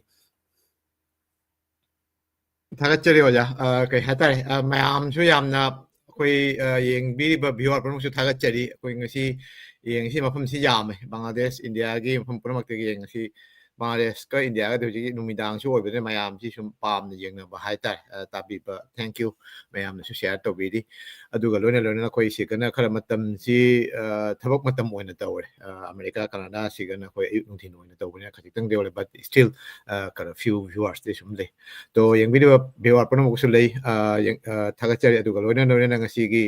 ꯀꯩꯅꯣꯁꯤꯗ ꯚꯤꯌꯨꯋꯔꯁꯤꯡ ꯃꯔꯛꯇ ꯑꯩꯈꯣꯏꯒꯤ ꯑꯣꯖꯥꯁꯤꯡ ꯑꯣꯖꯥ ꯊꯣꯛꯆꯕꯤ ꯕꯣꯍꯟꯕꯤ ꯑꯩꯈꯣꯏꯒꯤ ꯕꯪꯒ꯭ꯂꯥꯗꯦꯁꯇꯒꯤ ꯃꯅꯤꯄꯨꯔꯗꯒꯤ ꯑꯗꯨꯒ ꯂꯣꯏꯅꯅ ꯕꯪꯒ꯭ꯂꯥꯗꯦꯁꯇꯒꯤ ꯑꯣꯖꯥ ꯁꯦꯔꯥꯝ ꯌꯥꯎꯅ ꯑꯩꯈꯣꯏꯒꯤ ꯑꯣꯖꯥ ꯃꯅꯤ ꯑꯕꯨꯖꯝ ꯑꯗꯩꯗꯤ ꯃꯅꯤꯄꯨꯔꯒꯤ ꯂꯥꯏꯁ꯭ꯔꯝ ꯔꯃꯂꯥ ꯌꯥꯎꯅ ꯃꯌꯥꯝ ꯀꯣꯃꯦꯟꯁ ꯇꯧꯕꯤꯔꯛꯄ ꯑꯇꯩ ꯃꯐꯝꯗꯒꯤꯁꯨ ꯃꯌꯥꯝꯅ ꯂꯥꯏꯛ ꯑꯦꯟ ꯁꯤꯌꯔ ꯇꯧꯕꯤꯕꯒꯤꯗꯃꯛ ꯊꯥꯒꯠꯆꯔꯤ ꯃꯁꯤ ꯏꯀꯥꯏ ꯈꯨꯝꯅꯖꯔꯤ ꯇꯣ ꯑꯣꯖꯥ ꯁꯣꯏꯠꯀꯤ ꯋꯥꯔꯤꯁꯤ ꯌꯥꯝꯃꯒꯁꯨ ꯉꯁꯥꯏꯒꯤ ꯃꯄꯨꯡꯗꯤ ꯃꯄꯥꯟ ꯃꯅꯤꯄꯨꯔꯗ ꯂꯩꯔꯤꯕ ꯃꯩꯇꯩ ꯄꯥꯡꯒꯜꯁꯤꯡꯁꯤ ꯉꯁꯤꯁꯨ ꯉꯁꯥꯏꯒꯤ ꯃꯁꯥꯒꯤ ꯅꯥꯠ ꯍꯥꯏꯒꯗ꯭ꯔꯥ ꯑꯩꯈꯣꯏ ꯑꯥꯏꯗꯦꯟꯇꯤꯇꯤ ꯀꯜꯆꯔ ꯉꯥꯛꯅ ꯆꯠꯂꯤ ꯃꯅꯤꯄꯨꯔꯗꯒꯤꯗꯤ ꯍꯦꯟꯅ ꯃꯈꯣꯏꯅ ꯍꯦꯟꯅ ꯐꯖꯅ ꯀꯩ ꯍꯥꯏꯇꯥꯔꯦ ꯊꯝꯃꯤ ꯉꯥꯛꯏ ꯍꯣꯏ ꯃꯄꯥꯟꯗ ꯉꯁꯥꯏ ꯑꯣꯖꯥ ꯈꯨꯔꯁꯦꯠꯅꯁꯨ ꯑꯣꯖꯥ ꯁꯖꯥꯠꯅꯁꯨ ꯍꯥꯏꯕ ꯃꯄꯥꯟ ꯍꯥꯏꯗꯤ ꯑꯩꯈꯣꯏꯒꯤ ꯂꯩꯔꯤꯕ ꯚꯥꯅꯨꯋꯥꯁꯀ ꯃꯐꯝꯗꯨꯒ ꯊꯣꯛꯑꯒ ꯕꯦꯡꯒꯣꯂꯤꯁꯤꯡꯒꯤ ꯃꯔꯛꯇ ꯅꯠꯇ꯭ꯔꯒꯅ ꯂꯥꯏꯔꯤꯛ ꯂꯥꯏꯁꯨ ꯇꯝꯕ ꯅꯠꯇ꯭ꯔꯒꯅ ꯊꯕꯛꯀꯤ ꯃꯥꯏ ꯄ꯭ꯔꯣꯐꯦꯁꯅꯦꯜ ꯖꯔꯅꯤ ꯊꯕꯛꯀꯤ ꯆꯠꯄ ꯃꯇꯝꯗ ꯈꯖꯤꯛꯇꯪ ꯏꯀꯥꯏꯕ ꯅꯠꯇ꯭ꯔꯒꯅ ꯈꯖꯤꯛꯇꯪ ꯀꯩ ꯍꯥꯏꯇꯥꯔꯦ ꯍꯦꯁꯤꯇꯦꯠ ꯇꯧꯕ ꯑꯗꯨꯒ ꯂꯣꯏꯅꯅ ꯈꯔ ꯅꯨꯡꯉꯥꯏꯇꯕ ꯐꯤꯂꯤꯡꯁꯇꯒꯤ ꯃꯁꯥꯒꯤ ꯑꯥꯏꯗꯦꯟꯇꯤꯇꯤ ꯂꯣꯏꯅ ꯍꯥꯏꯗꯣꯛꯇꯕꯒꯤ ꯆꯠꯅꯕꯤ ꯑꯃꯗꯤ ꯂꯩꯔꯝꯃꯤ ꯃꯃꯥꯡꯉꯩꯗ ꯕꯠ ꯚꯦꯔꯤ ꯔꯦꯌꯔꯅꯤ ꯈꯔ ꯈꯛꯇꯅꯤ ꯑꯩꯈꯣꯏ ꯂꯥꯏꯔꯤꯛ ꯅꯧꯅ ꯍꯧꯒꯠꯂꯛꯄꯒꯤ ꯑꯍꯥꯟꯕ ꯑꯩꯈꯣꯏ ꯑꯉꯥꯡꯁꯤꯡ ꯄꯥꯈꯪ ꯐꯥꯔꯛꯄꯗ ꯏꯀꯥꯏꯕꯗꯣ ꯏꯁꯥꯕꯨ ꯏꯁꯥꯅ ꯏꯀꯥꯏꯖꯕ ꯅꯨꯄꯤ ꯃꯆꯥꯁꯤꯡꯅ ꯃꯥꯁꯤ ꯂꯣꯠꯂꯒꯗ ꯅꯨꯡꯉꯥꯏꯖꯕꯒꯤ ꯃꯇꯝꯗꯣ ꯍꯥꯏꯇꯥꯔꯦ ꯑꯩꯁꯤ ꯄꯥꯡꯒꯟꯅꯤ ꯑꯩꯁꯤ ꯃꯩꯇꯩꯅꯤ ꯍꯥꯏꯔꯒ ꯃꯌꯥꯝ ꯍꯥꯏꯗꯤ ꯃꯣꯏꯅ ꯗꯣꯃꯤꯅꯦꯟ ꯇꯧꯕꯅꯤꯗꯣ ꯕꯦꯡꯒꯣꯂꯤꯁꯤꯡꯅ ꯀꯔꯤ ꯈꯟꯒꯗꯕ ꯍꯥꯏꯕ ꯑꯗꯨꯒꯤ ꯀꯩꯅꯣꯗꯨ ꯑꯗꯣ ꯍꯧꯖꯤꯛꯇꯤ ꯂꯥꯏꯔꯤꯛ ꯂꯥꯏꯁꯨꯁꯤ ꯁꯨꯝ ꯆꯪꯅ ꯑꯣꯖꯥ ꯈꯨꯔꯁꯦꯠꯅ ꯂꯤꯕꯤꯈꯤꯕ ꯃꯥꯏ ꯃꯆꯥꯅꯨꯄꯤ ꯐꯥꯎ ꯑꯩꯈꯣꯏꯅ ꯉꯝꯗꯨ ꯃꯆꯥꯅꯨꯄꯤꯁꯤꯡꯅ ꯃꯃꯥꯟꯅꯕꯤꯁꯤꯡꯒꯤ ꯃꯃꯥꯡꯗ ꯐꯣꯡꯗꯣꯛꯅ ꯍꯥꯏꯇꯥꯔꯦ ꯋꯤꯠ ꯀꯩ ꯍꯥꯏꯇꯥꯔꯦ ꯄ꯭ꯔꯥꯎꯗꯂꯤ ꯗꯦꯠ ꯀꯩ ꯍꯥꯏꯇꯥꯔꯦ ꯉꯝꯖꯕꯗꯣ ꯑꯗꯨ ꯑꯩꯈꯣꯏꯅ ꯑꯩꯈꯣꯏꯅ ꯀꯜꯆꯔ ꯑꯩꯈꯣꯏꯒꯤ ꯇ꯭ꯔꯦꯗꯤꯁꯟ ꯑꯩꯈꯣꯏꯒꯤ ꯂꯣꯟꯁꯤ ꯉꯥꯛꯇꯨꯅ ꯊꯝꯃꯝꯕꯒꯤ ꯀꯩꯅꯣꯅꯤ ꯍꯥꯏꯅ ꯈꯟꯖꯩ ꯃꯍꯩꯅꯤ ꯍꯥꯏꯅ ꯈꯜꯂꯤ ꯇꯣ ꯌꯥꯝ ꯅꯨꯡꯉꯥꯏ ꯑꯣꯖꯥ ꯃꯊꯪ ꯑꯣꯖꯥ ꯈꯨꯔꯁꯦꯠ ꯑꯃꯁꯨꯡ ꯑꯣꯖꯥ ꯁꯖꯥꯠꯇ ꯃꯇꯦꯛ ꯖꯁ ꯑꯣꯖꯥ ꯁꯥꯏꯠꯇ ꯉꯥꯏꯍꯥꯛꯇꯪ ꯄꯣꯊꯥꯕꯁꯨ ꯑꯣꯏꯅꯅꯤꯀꯣ ꯑꯩꯈꯣꯏꯅ ꯑꯣꯖꯥꯁꯤꯡꯗꯒꯤ ꯃꯇꯦꯡ ꯉꯥꯡꯅꯇ ꯂꯩꯔꯒꯗꯤ ꯑꯣꯖꯥ ꯁꯥꯏꯠꯁꯨ ꯋꯥꯅꯤ ꯑꯗꯨꯅ ꯑꯁꯤꯗꯩꯁꯤꯗ ꯀꯔꯤꯒꯨꯝꯕ ꯁꯄ꯭ꯂꯤꯃꯦꯟ ꯇꯧꯅꯤꯡꯕ ꯂꯩꯔꯒꯗꯤ ꯑꯣꯖꯥ ꯈꯨꯔꯁꯦꯠ ꯁꯨꯝ ꯆꯪꯁꯤꯟꯕꯤꯔꯛꯎ ꯈꯖꯤꯛꯇꯪ ꯑꯣꯖꯥ ꯁꯣꯏꯠꯀꯤ ꯋꯥꯔꯤꯁꯤ ꯇꯥꯔꯒ ꯑꯗꯣꯝꯅ ꯀꯔꯤ ꯈꯟꯕ ꯑꯗꯨ ꯁꯨꯝ ꯈꯖꯤꯛꯇꯪ ꯃꯇꯦꯛ ꯑꯃ ꯁꯨꯝ ꯂꯥꯏꯟ ꯑꯃꯅꯤꯇꯪ ꯍꯥꯏꯒꯗ꯭ꯔꯥ ꯃꯤꯅꯤꯠ ꯑꯃꯅꯤꯇꯪ ꯁꯨꯝ ꯍꯥꯏꯕꯤꯔꯝꯃꯨ ꯑꯣꯖꯥ ꯈꯨꯔꯁꯦꯠ ꯌꯥꯝ ꯊꯥꯒꯠꯆꯔꯤ ꯉꯁꯥꯏ ꯑꯣꯖꯥ ꯁꯩꯌꯦꯗꯅ ꯂꯤꯔꯤꯕ ꯋꯥꯔꯤꯁꯤꯗ ꯑꯩꯈꯣꯏ ꯌꯥꯝꯅ ꯄꯨꯛꯅꯤꯡ ꯅꯨꯡꯁꯤ ꯑꯣꯖꯥꯁꯤ ꯕꯪꯒ꯭ꯂꯥꯗꯦꯁꯇ ꯂꯥꯛꯄ ꯃꯇꯝꯁꯤ ꯑꯩ ꯑꯗꯝꯄꯨꯔ ꯕꯖꯥꯔꯗ ꯌꯨꯅꯤꯌꯟꯒꯤ ꯃꯃꯥꯡꯗꯨꯒ ꯑꯣꯖꯥꯁꯤꯒꯤ ꯑꯩꯒꯗꯤ ꯐꯦꯁꯕꯨꯛꯇ ꯁꯨꯝ ꯁꯛ ꯃꯥꯏꯗꯤ ꯈꯪꯅꯕꯅꯤ ꯑꯗꯨ ꯑꯛꯇ ꯎꯔꯨꯕꯗ ꯋꯥꯍꯩ ꯑꯣꯖꯥꯁꯤ ꯃꯄꯥꯟꯒꯤ ꯃꯤ ꯃꯥꯜꯂꯦ ꯑꯩꯅ ꯁꯨꯝ ꯑꯣꯖꯥꯁꯤꯕꯨ ꯑꯩ ꯈꯪꯉꯤ ꯍꯥꯏꯕꯒꯨꯝ ꯈꯜꯂꯤ ꯍꯥꯏꯅ ꯍꯥꯏꯕꯗ ꯑꯩ ꯑꯗꯨꯅꯤ ꯍꯥꯏꯅ ꯑꯗꯨꯒ ꯁꯨꯝ ꯈꯪꯅꯕ ꯏꯇꯩꯃꯁꯨ ꯌꯥꯎꯔꯛꯏ ꯑꯗꯨꯒ ꯆꯠꯂꯅ ꯑꯩꯈꯣꯏ ꯎꯄꯥꯂꯤ ꯕꯦꯡꯀꯤ ꯃꯈꯥꯒꯤ ꯍꯣꯇꯦꯜꯗꯨꯒ ꯄꯃꯅ ꯑꯣꯖꯥꯒ ꯁꯨꯝ ꯆꯥ ꯆꯥꯛꯈꯨꯝ ꯑꯃ ꯊꯛꯄꯤꯟꯅꯔꯦ ꯑꯣꯖꯥꯅ ꯃꯇꯝ ꯄꯤꯈꯤꯗ꯭ꯔꯕꯅꯤꯅ ꯌꯨꯝꯗ ꯄꯨꯕꯁꯨ ꯅꯝꯈꯤꯗ꯭ꯔꯦ ꯑꯗꯨ ꯑꯣꯖꯥꯕꯨ ꯌꯥꯝ ꯊꯥꯒꯠꯆꯔꯤ ꯑꯃꯨꯛ ꯍꯟꯅ ꯎꯕꯁꯤꯗ ꯌꯥꯝ ꯅꯨꯡꯉꯥꯏ ꯑꯗꯨ ꯑꯣꯖꯥꯅ ꯉꯁꯥꯏ ꯂꯤꯕ ꯋꯥꯔꯤꯁꯤꯒꯅꯦꯉꯁꯥꯏ ꯑꯣꯖꯥ ꯑꯩꯈꯣꯏꯒꯤ ꯄꯤꯇꯤꯝ ꯄꯥꯁꯥ ꯍꯥꯏꯕ ꯃꯐꯝꯗꯨꯒꯤ ꯖꯃꯤꯗꯥꯔꯁꯤ ꯑꯝꯖꯣꯠ ꯑꯂꯤꯁꯤ ꯑꯂꯤꯅ ꯃꯥꯡ ꯍꯥꯜꯂꯒ ꯑꯂꯤ ꯑꯝꯖꯠ ꯍꯥꯏꯅ ꯍꯥꯏ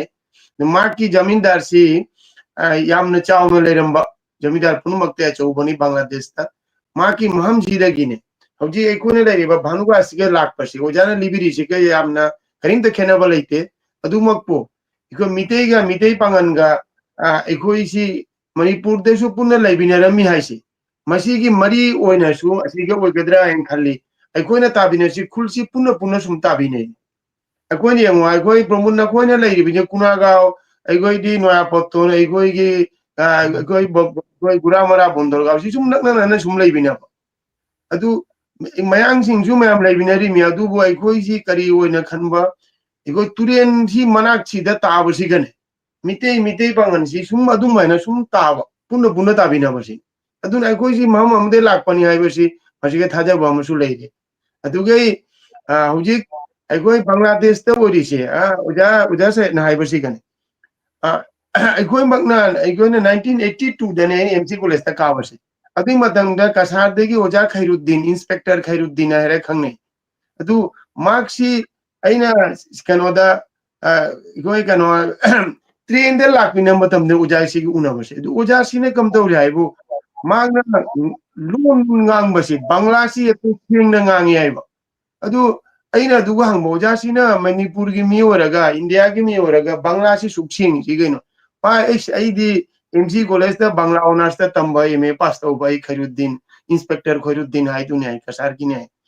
ꯑꯗꯨ ꯑꯣꯖꯥꯅ ꯑꯗꯨꯒꯤ ꯌꯥꯝ ꯂꯤꯕꯤꯔꯝꯃꯦ ꯍꯥꯏꯕ ꯖꯦ ꯃꯅꯤꯄꯨꯔꯗꯒꯤ ꯀꯁꯥꯔꯗꯒꯤ ꯂꯥꯛꯄ ꯃꯌꯥꯝꯁꯤ ꯑꯦꯝꯁꯤ ꯀꯣꯂꯦꯖꯇ ꯇꯝꯕꯒꯤ ꯋꯥꯔꯤꯁꯤ ꯑꯣꯖꯥ ꯁꯥꯍꯦꯕꯅ ꯍꯥꯏꯕꯁꯤꯒ ꯅꯤꯡꯁꯤꯡꯉꯛꯄꯩ ꯋꯥꯅꯤ ꯑꯗꯨ ꯑꯩꯈꯣꯏ ꯑꯦꯝꯁꯤ ꯀꯣꯂꯦꯖꯇ ꯑꯩꯈꯣꯏꯅ ꯇꯝꯕ ꯃꯇꯝꯗꯁꯦ ꯃꯅꯤꯄꯨꯔꯗꯒꯤ ꯃꯤ ꯂꯥꯛꯄꯁꯦ ꯑꯗꯨ ꯃꯣꯏ ꯂꯣꯟꯁꯤ ꯕꯪꯒ꯭ꯂꯥꯁꯤ ꯌꯥꯝ ꯁꯦꯡꯅ ꯉꯥꯡꯕ ꯑꯗꯨ ꯑꯩꯈꯣꯏꯅ ꯃꯤꯇꯩꯂꯣꯟ ꯉꯥꯡꯕꯁꯤꯒ ꯑꯣꯖꯥ ꯈꯩꯔꯨद्दीन ꯍꯥꯏꯕ ꯑꯩ ꯅꯪꯁꯤ ꯃꯌꯥꯡ ꯑꯣꯟꯈꯤꯗꯧꯔꯦ ꯍꯥꯏ ꯑꯩꯅ ꯑꯣꯖꯥ ꯑꯩꯗꯤ ꯑꯩꯈꯣꯏꯁꯤ ꯂꯣꯟꯅꯗ꯭ꯔꯕꯅꯤꯅ ꯈꯔꯗꯤ ꯂꯣꯟꯁꯤ ꯊꯩꯔꯦ ꯍꯥꯏꯕ ꯍꯣꯏ ꯑꯗꯨ ꯌꯥꯔꯣꯏ ꯂꯣꯟ ꯇꯝꯗꯂꯥꯒꯤꯅꯦ ꯂꯣꯟ ꯇꯝꯗꯕ ꯌꯥꯔꯣꯏ ꯅꯪꯁꯤ ꯑꯗꯨꯃꯥꯏꯅ ꯑꯣꯖꯥꯁꯤꯅ ꯈꯔꯁꯨ ꯏꯟꯐ꯭ꯂꯨꯌꯦꯟꯁ ꯄꯤꯕꯤꯕꯗꯨꯒꯅꯦ ꯃꯤꯇꯩꯂꯣꯟꯁꯤ ꯇꯝꯕꯁꯤ ꯑꯩꯁꯤ ꯇꯝꯗꯕ ꯌꯥꯗ꯭ꯔꯦ ꯍꯥꯏꯅ ꯋꯥꯈꯜ ꯑꯃꯗꯤ ꯁꯨꯝ ꯃꯗꯨ ꯂꯥꯛꯑꯦ ꯍꯥꯏꯕꯅꯤ ꯑꯗꯨꯅ ꯑꯩꯈꯣꯏ ꯍꯧꯖꯤꯛ ꯕꯪꯒ꯭ꯂꯥꯗꯦꯁꯇ ꯂꯩꯔꯤꯕ ꯑꯣꯖꯥ ꯁꯥꯍꯦꯕ ꯑꯃꯅ ꯂꯤꯔꯤꯕ ꯋꯥꯔꯤꯁꯤꯡꯁꯦ ꯑꯩꯈꯣꯏꯅ ꯂꯣꯟꯁꯦ ꯈꯤꯇꯪ ꯊꯩꯅꯕ ꯌꯥꯎꯔꯁꯨꯅꯦ ꯐꯦꯛꯇꯤ ꯑꯃꯠꯇꯅꯤ ꯍꯥꯏꯅ ꯈꯜꯂꯦ ꯍꯥꯏꯕ ꯑꯩꯗꯤ ꯑꯗꯨꯅ ꯑꯣꯖꯥꯕꯨ ꯌꯥꯝ ꯊꯥꯒꯠꯆꯔꯤ ꯃꯅꯤꯄꯨꯔꯗꯒꯤ ꯃꯌꯥꯝ ꯂꯥꯛꯄꯤꯅ ꯕꯪꯒ꯭ꯂꯥꯗꯦꯁꯇꯒ ꯑꯩꯈꯣꯏ ꯃꯔꯤꯁꯤ ꯌꯥꯝ ꯊꯣꯛꯅꯕ ꯑꯗꯨꯒꯩ ꯑꯩꯈꯣꯏꯒꯤ ꯍꯤꯁꯇ꯭ꯔꯤꯁꯤ ꯑꯆꯨꯝꯕꯅꯤ ꯑꯃꯠꯇꯅꯤ ꯍꯥꯏꯕꯁꯤ ꯃꯁꯤ ꯕꯪꯒ꯭ꯂꯥꯗ ꯂꯩꯕ ꯏꯟꯗꯤꯌꯥꯗ ꯂꯩꯕ ꯔꯦꯁꯠ ꯑꯣꯐ ꯏꯟꯗꯤꯌꯥ ꯑꯣꯖꯥꯗ ꯂꯩꯔꯁꯨꯅꯦ ꯂꯣꯟꯁꯤ ꯌꯥꯝꯅ ꯀ꯭ꯂꯤꯌꯥꯔ ꯑꯣꯏꯅ ꯈꯪꯅꯕꯒꯤ ꯃꯁꯤꯃꯗꯤ ꯃꯁꯤ ꯌꯥꯝ ꯊꯝꯖꯒꯦ ꯃꯌꯥꯝꯗ ꯑꯗꯩ ꯕꯪꯒ꯭ꯂꯥꯗꯦꯁꯇ ꯑꯣꯖꯥ ꯁꯥꯍꯦꯕꯅ ꯍꯥꯏꯔꯤꯗꯣ ꯑꯩꯈꯣꯏ ꯃꯤꯇꯩꯒ ꯄꯥꯡꯒꯟꯒ ꯑꯩꯈꯣꯏ ꯄ꯭ꯔꯃꯣꯠ ꯑꯣꯖꯥ ꯑꯩꯈꯣꯏ ꯄ꯭ꯔꯃꯣꯠ ꯑꯩꯈꯣꯏ ꯏꯆꯤꯟ ꯏꯅꯥꯎꯁꯦ ꯑꯩꯈꯣꯏ ꯃꯥꯅ ꯃꯤꯇꯩꯅꯤ ꯑꯩꯅ ꯄꯥꯡꯒꯟꯅꯤ ꯍꯥꯏꯅ ꯑꯁꯤ ꯑꯩꯈꯣꯏꯗ ꯀꯔꯤꯝꯇ ꯈꯦꯠꯅꯕ ꯂꯩꯇꯦ ꯑꯩꯈꯣꯏꯅ ꯍꯧꯔꯛꯄꯁꯨ ꯂꯩꯇꯦ ꯍꯧꯖꯤꯛꯁꯨ ꯂꯩꯇꯦ ꯑꯗꯨ ꯂꯩꯒꯗꯕꯁꯨ ꯃꯥꯟꯗꯦ ꯑꯩꯈꯣꯏꯁꯤ ꯌꯥꯝꯅ ꯅꯨꯡꯁꯤ ꯆꯥꯟꯅꯅ ꯂꯩ ꯃꯅꯤꯄꯨꯔꯗ ꯖꯥ ꯑꯃꯇꯪ ꯂꯥꯛꯑꯁꯨꯅꯦ ꯑꯩꯈꯣꯏ ꯃꯤꯇꯩ ꯄꯥꯡꯒꯟꯅ ꯀꯔꯤꯒꯨꯝꯕꯗ ꯆꯥꯛ ꯆꯥꯛꯈꯨꯝ ꯑꯃꯗꯤ ꯄꯨꯟꯊꯕꯤꯅꯦ ꯑꯗꯨ ꯑꯣꯖꯥ ꯁꯥꯍꯦꯕ ꯂꯥꯛꯄꯗꯁꯨ ꯑꯩꯈꯣꯏ ꯃꯤꯇꯩ ꯃꯌꯥꯝ ꯂꯩꯕꯁꯤꯁꯨ ꯑꯩꯈꯣꯏ ꯄꯨꯟꯅ ꯁꯛ ꯃꯥꯏꯗꯤ ꯈꯪꯅꯩ ꯖꯥ ꯃꯤ ꯂꯥꯛꯑꯁꯨꯅꯦ ꯑꯗꯨꯅ ꯑꯁꯤ ꯃꯅꯤꯄꯨꯔꯗ ꯏꯔꯥꯡ ꯊꯣꯡꯉꯩ ꯋꯥꯔꯤꯒꯁꯤ ꯇꯥꯔ ꯌꯥꯝ ꯅꯨꯡꯉꯥꯏꯕ ꯐꯥꯎꯗꯦ ꯀꯔꯣꯟ ꯃꯅꯤꯄꯨꯔ ꯍꯤꯁꯇ꯭ꯔꯤꯗ ꯃꯤꯇꯩ ꯄꯥꯡꯒꯟꯒ ꯁꯨꯛ ꯌꯥꯝꯅ ꯄꯨꯟꯅ ꯂꯩꯃꯤꯟꯅꯔꯝꯃꯒ ꯍꯧꯖꯤꯛ ꯑꯉꯥꯡꯁꯤꯡ ꯑꯩꯈꯣꯏꯒꯤ ꯏꯃꯥꯟꯅꯕꯁꯤꯡꯅ ꯑꯁꯤꯕꯨ ꯅꯦꯒꯦꯇꯤꯚ ꯁꯥꯏꯠꯁꯤꯃ ꯂꯧꯅꯤ ꯍꯥꯏꯕꯁꯤ ꯃꯁꯤ ꯑꯩ ꯁꯨꯕ ꯊꯥꯖꯗꯦ ꯍꯥꯏꯕ ꯑꯁꯤ ꯋꯥꯈꯜ ꯋꯥꯠꯄꯗꯤ ꯑꯣꯏꯒꯗ꯭ꯔꯥ ꯍꯥꯏꯅ ꯈꯜꯂꯤ ꯑꯗꯨꯅ ꯕꯪꯒ꯭ꯂꯥꯗꯦꯁꯇ ꯑꯩꯈꯣꯏ ꯃꯤꯇꯩ ꯄꯥꯡꯒꯟꯒ ꯃꯤ ꯂꯤꯛꯂꯁꯨ ꯍꯧꯖꯤꯛ ꯕꯪꯒ꯭ꯂꯥꯗꯦꯁꯇ ꯂꯩꯔꯤꯕ ꯑꯩꯈꯣꯏ ꯃꯌꯥꯡ ꯍꯥꯏꯕ ꯇꯥꯔꯦ ꯃꯈꯣꯏꯒ ꯑꯩꯈꯣꯏꯒ ꯆꯥꯟꯅꯅ ꯑꯩꯈꯣꯏ ꯅꯨꯡꯁꯤꯅꯅ ꯂꯩꯔꯤꯁꯦ ꯁꯨꯃꯥꯏꯅꯗꯤ ꯃꯐꯝ ꯄꯨꯝꯕ ꯂꯩꯐꯝ ꯊꯣꯛꯏ ꯁꯤꯃꯗꯤ ꯌꯥꯝꯅ ꯃꯌꯥꯝꯕꯨ ꯊꯝꯖꯒꯦ ꯑꯩꯈꯣꯏꯁꯤ ꯃꯤ ꯑꯣꯏꯅ ꯂꯥꯛꯑꯗꯤ ꯃꯤꯕꯨ ꯑꯃꯅ ꯃꯃꯜ ꯄꯤꯅꯕꯁꯤ ꯃꯁꯤ ꯌꯥꯝꯅ ꯗꯔꯀꯥꯔꯅꯤ ꯃꯁꯤ ꯌꯥꯝꯅ ꯑꯩꯅ ꯍꯧꯖꯤꯛꯃꯛꯄꯨ ꯍꯥꯏꯅꯤꯡꯕꯗꯤ ꯌꯦꯡꯉꯣ ꯑꯩꯅ ꯁ꯭ꯀꯨꯜ ꯑꯃꯗ ꯍꯦꯗ ꯃꯥꯁꯇꯔ ꯑꯣꯏꯔꯤꯁꯦ ꯁꯤꯒ ꯑꯩ ꯏꯊꯣꯟ ꯈꯛꯇꯅꯤꯁꯦ ꯑꯩꯈꯣꯏ ꯃꯨꯁꯂꯤꯝ ꯃꯤꯇꯩ ꯄꯥꯡꯒꯟ ꯑꯣꯏꯔꯤꯁꯦ ꯑꯗꯨ ꯑꯇꯩ ꯃꯅꯤꯄꯨꯔꯤ ꯑꯇꯩ ꯃꯌꯥꯝ ꯑꯃꯁꯨ ꯂꯩꯌꯦꯕ ꯂꯣꯟꯗꯤ ꯇꯤꯟꯅꯗꯕ ꯃꯣꯏ ꯂꯦꯝꯅꯥꯏꯁꯤꯡ ꯍꯥꯏꯔꯦ ꯑꯩꯈꯣꯏꯅ ꯃꯤꯇꯩ ꯈꯔꯁꯨ ꯂꯩꯔꯝꯃꯤ ꯂꯣꯏ ꯔꯤꯇꯥꯌꯔꯃꯦꯟ ꯆꯠꯈ꯭ꯔꯦ ꯑꯩꯈꯣꯏꯁꯤ ꯂꯩꯃꯤꯟꯅꯔꯤꯁꯤ ꯑꯩ ꯆꯍꯤ ꯀꯨꯟꯊ꯭ꯔꯥꯒ ꯇꯔꯨꯛꯂꯣꯝ ꯑꯣꯖꯥ ꯑꯣꯏꯔꯛꯄꯁꯤꯒꯅꯦ ꯈꯦꯠꯅꯕ ꯀꯔꯤꯝ ꯂꯩꯇꯦ ꯃꯌꯥꯡꯁꯨ ꯈꯪꯗꯦ ꯃꯤꯇꯩ ꯈꯪꯗꯦ ꯂꯦꯝꯅꯥꯏ ꯈꯪꯗꯦ ꯑꯩꯈꯣꯏ ꯃꯤꯇꯩ ꯄꯥꯡꯒꯟ ꯈꯪꯗꯦ ꯑꯩꯈꯣꯏꯁꯤ ꯃꯅꯤꯄꯨꯔꯗ ꯑꯩꯈꯣꯏꯅ ꯇꯥꯔꯤꯕ ꯋꯥꯔꯤ ꯁꯨꯝꯅꯗꯤ ꯕꯪꯒ꯭ꯂꯥꯗꯦꯁꯇꯗꯤ ꯁꯨꯃꯥꯏꯅ ꯎꯔꯛꯇꯦ ꯍꯥꯟꯅ ꯍꯧꯖꯤꯛꯁꯨ ꯎꯗꯦ ꯃꯊꯪꯁꯨ ꯂꯥꯛꯀꯗ꯭ꯔꯥ ꯍꯥꯏꯅ ꯊꯥꯖꯗꯦ ꯃꯤ ꯅꯨꯡꯁꯤꯅꯕꯁꯦ ꯑꯩꯈꯣꯏꯁꯤꯅ ꯀꯔꯤ ꯍꯦꯜꯂꯕ꯭ꯔꯥ ꯃꯁꯤꯅ ꯑꯃꯨꯛ ꯈꯜꯂꯦ ꯍꯥꯏꯕ ꯑꯩꯗꯤ ꯐꯔꯦ ꯑꯁꯤ ꯌꯥꯔꯦ ꯅꯨꯡꯉꯥꯏꯔꯦ ꯐꯣꯡꯉꯣ ꯊꯦꯡꯛ ꯌꯨ ꯑꯣꯖꯥ ꯈꯨꯔꯁꯦꯠ ꯑꯩꯈꯣꯏ ꯌꯥꯝ ꯇꯦꯟꯇꯛꯅ ꯌꯥꯝꯅ ꯃꯔꯤꯛ ꯆꯨꯝꯅ ꯄꯥꯎꯗꯝꯕꯤꯕ ꯍꯥꯏꯇꯥꯔꯦ ꯑꯣꯖꯥ ꯁꯣꯏꯠꯁꯤ ꯑꯃꯨꯛ ꯂꯥꯛꯀꯅꯤ ꯑꯩꯈꯣꯏ ꯃꯌꯥꯝꯅꯁꯨ ꯀꯧꯁꯤ ꯕꯪꯒ꯭ꯂꯥꯗꯦꯁꯇ ꯑꯣꯖꯥꯒꯤ ꯑꯍꯥꯟꯕ ꯈꯣꯡꯆꯠꯁꯤꯗꯤ ꯁꯛꯈꯪ ꯃꯥꯏꯈꯪꯅꯕ ꯈꯤꯇ ꯑꯣꯏꯅ ꯇꯧꯔꯦ ꯑꯗꯨ ꯃꯊꯪꯗꯗꯤ ꯑꯣꯖꯥꯁꯨ ꯁꯨꯝ ꯆꯪꯅ ꯑꯩꯈꯣꯏꯒꯤ ꯕꯪꯒ꯭ꯂꯥꯗꯦꯁꯀꯤ ꯍꯥꯏꯒꯗ꯭ꯔꯥ ꯑꯩ ꯅꯪ ꯉꯍꯥꯟ ꯋꯥꯔꯤ ꯁꯥꯟꯅꯕꯁꯨ ꯍꯥꯏꯒꯗꯨꯅꯤ ꯀꯁꯥꯔ ꯅꯠꯇ꯭ꯔꯒꯅ ꯑꯁꯥꯝꯒꯤꯁꯤꯗꯤ ꯃꯤ ꯃꯁꯤꯡ ꯌꯥꯝꯕꯅꯤꯅ ꯑꯦꯀꯥꯗꯦꯃꯤꯀꯦꯂꯤ ꯃꯈꯣꯏ ꯃꯩꯇꯩꯂꯣꯟꯁꯨ ꯇꯝꯕ ꯐꯪꯉꯤ ꯑꯗꯨꯒ ꯂꯣꯏꯅꯅ ꯃꯩꯇꯩꯂꯣꯟ ꯇꯝꯕꯇ ꯅꯠꯇꯅ ꯃꯩꯇꯩ ꯈꯪꯗꯦ ꯅꯠꯇ꯭ꯔꯒ ꯃꯩꯇꯩ ꯄꯥꯡꯒꯜꯒꯤ ꯈꯪꯗꯦ ꯑꯗꯨꯒꯤ ꯃꯇꯥꯡꯗ thijinba khomjinba academically institutionally PhD tabubu oiro natragana masters ta subject una lauraga madugi matang da research tabubu oiro aduga loinana asigi matang da khoigi seminar pangthokpa asigi tonganba kenomadi leiko ngamjaba hatai adugi thak tu yona but in Bangladesh maruina Bangladesh amasung Tripura dadi oja khoina khara laaga ngasai hariba oja sajatna iba natragana oja khurse kya thodo kolai ona di phong di but very small aduga khoi oja samana isi masana pamjaba dagini but oja oina laga khara phajana with the discipline aduga loinana khara angang sing oja sajat oigi makha haitara khara angang sing sing manung da khara thijan ningba da khangning ba jaroga su akoi English da bu oiro mite ron da bu oiro akoi Bangladesh tamai adura se mite ron pa ba iba ngambani na akoi mite ron da phajana iba ngamme aba like ngang madi khara khajitang di khenare Manipur adura ga su akoi su hotnari to asigi khudong chawa se akoi da leitabana akoi na khangning ba haining ba na tagana pamjaraga su tasengna mamutan haida with discipline puthok pasing ngam basi khara wali aduna oja sa jadona Bengali dona iri baduni adede oja samadona iri adu ngasi karigumba mari si naksanaragadi not only organization natragana sakhang makhang na badina academically institutionally karam na koi pung jai ba ise sak pasing tammidana koi Bangladesh ta gi chatna khangdan Manipuri la na sum tawba adum haina ngasai gi oja oina tawribo organization bu oron rang oja sa jat oina kem tawribo organization sing ki mari si thamnaraga ngasai gi Bangladesh ta lehori ba mari si Manipur da amuk khar provoke to phatre in positive way provoke to Manipur da sumain to basi koi nuai te koi oja khuche na haido Bangladesh ta khangda asam da miti pa si phajana nungchin na kan le sumain koi chi kari tawraga sem ba yagi edugi keno ngasai koi gi viewer man hang iba keno si adugi keno su asonda gi su khara lausan ba aduga Manipur da gi su ngasai gi miti pangan ba miti sing horokpam asigi keno sing sigi academic research ona keno to bisi su pangthok ba aduga na dharma gi oiba keno sing su koina khangak pada koi khunung isei adugaidi was keno miti pangan singi marak te phajana leram su leram gani khalli aduga ai si Mapan tholok kuidamnina kya khangdre adugi chap chabi hoji hoji ki oiba to anyway sajat bhai gi su karigumba khajiktang keno leiragadi akoigi hainingba amasung ojagi wari si galona supplement tawbo oiragadi khajitang haibiramu sajat Pramod Thagachari. Koi Bangladesh ka Manipur ka koi setu bondon haib tare koi mari samnare si koi 2019 koi na Manipur da lag pa shahan ba koi mi tara tarung ni ai su adu delegate team gi member amani dahan ba adu ara international Meitei Pangal convention da participate tawrami adu matang oina Manipur de si oja sing kasa de si jamayam lag Bangladesh ta lag pasina koi loan gi matang da koi sanskriti matang da si koi aro si matang da char inspiration oina koi kana adjustment gi matang da su aro si kai no oina koi khanje dei si dai koi ja koi Shweta met la mi koi gi tema du su yauna koi amna shuma kuina shuma tam bi vidre koi karani lera madu su koi oja Shweta met ke lo modu su yawi dei koi gi no ke no da su koi bating pang ne sida oja tabati wari de su yari koi oja Khairuddin Chaudhary si Scotiabank no haire la madu da Bangladesh ta la madu da koi yum da su hinga ma lera mi ja Khairuddin Chaudhary si MC College student ni Aishu MC College student in 1988 to 1994 for MC College leram tamlai tamami matam do gai gai adi matam do gani Khairuddin Chaudhary oja lam si adu sileta leng adu oja sheram hoiga sahitya ge yamna involve parabi ande khara nimang de khoi golden Bangladesh Manipur Sahitya Sangsad ki golden jubilee pangthokre adu banga banu wasta adu su organization mangana dugi organize because manga du dai koi Bangladesh Sahitya Sangsad tu yauna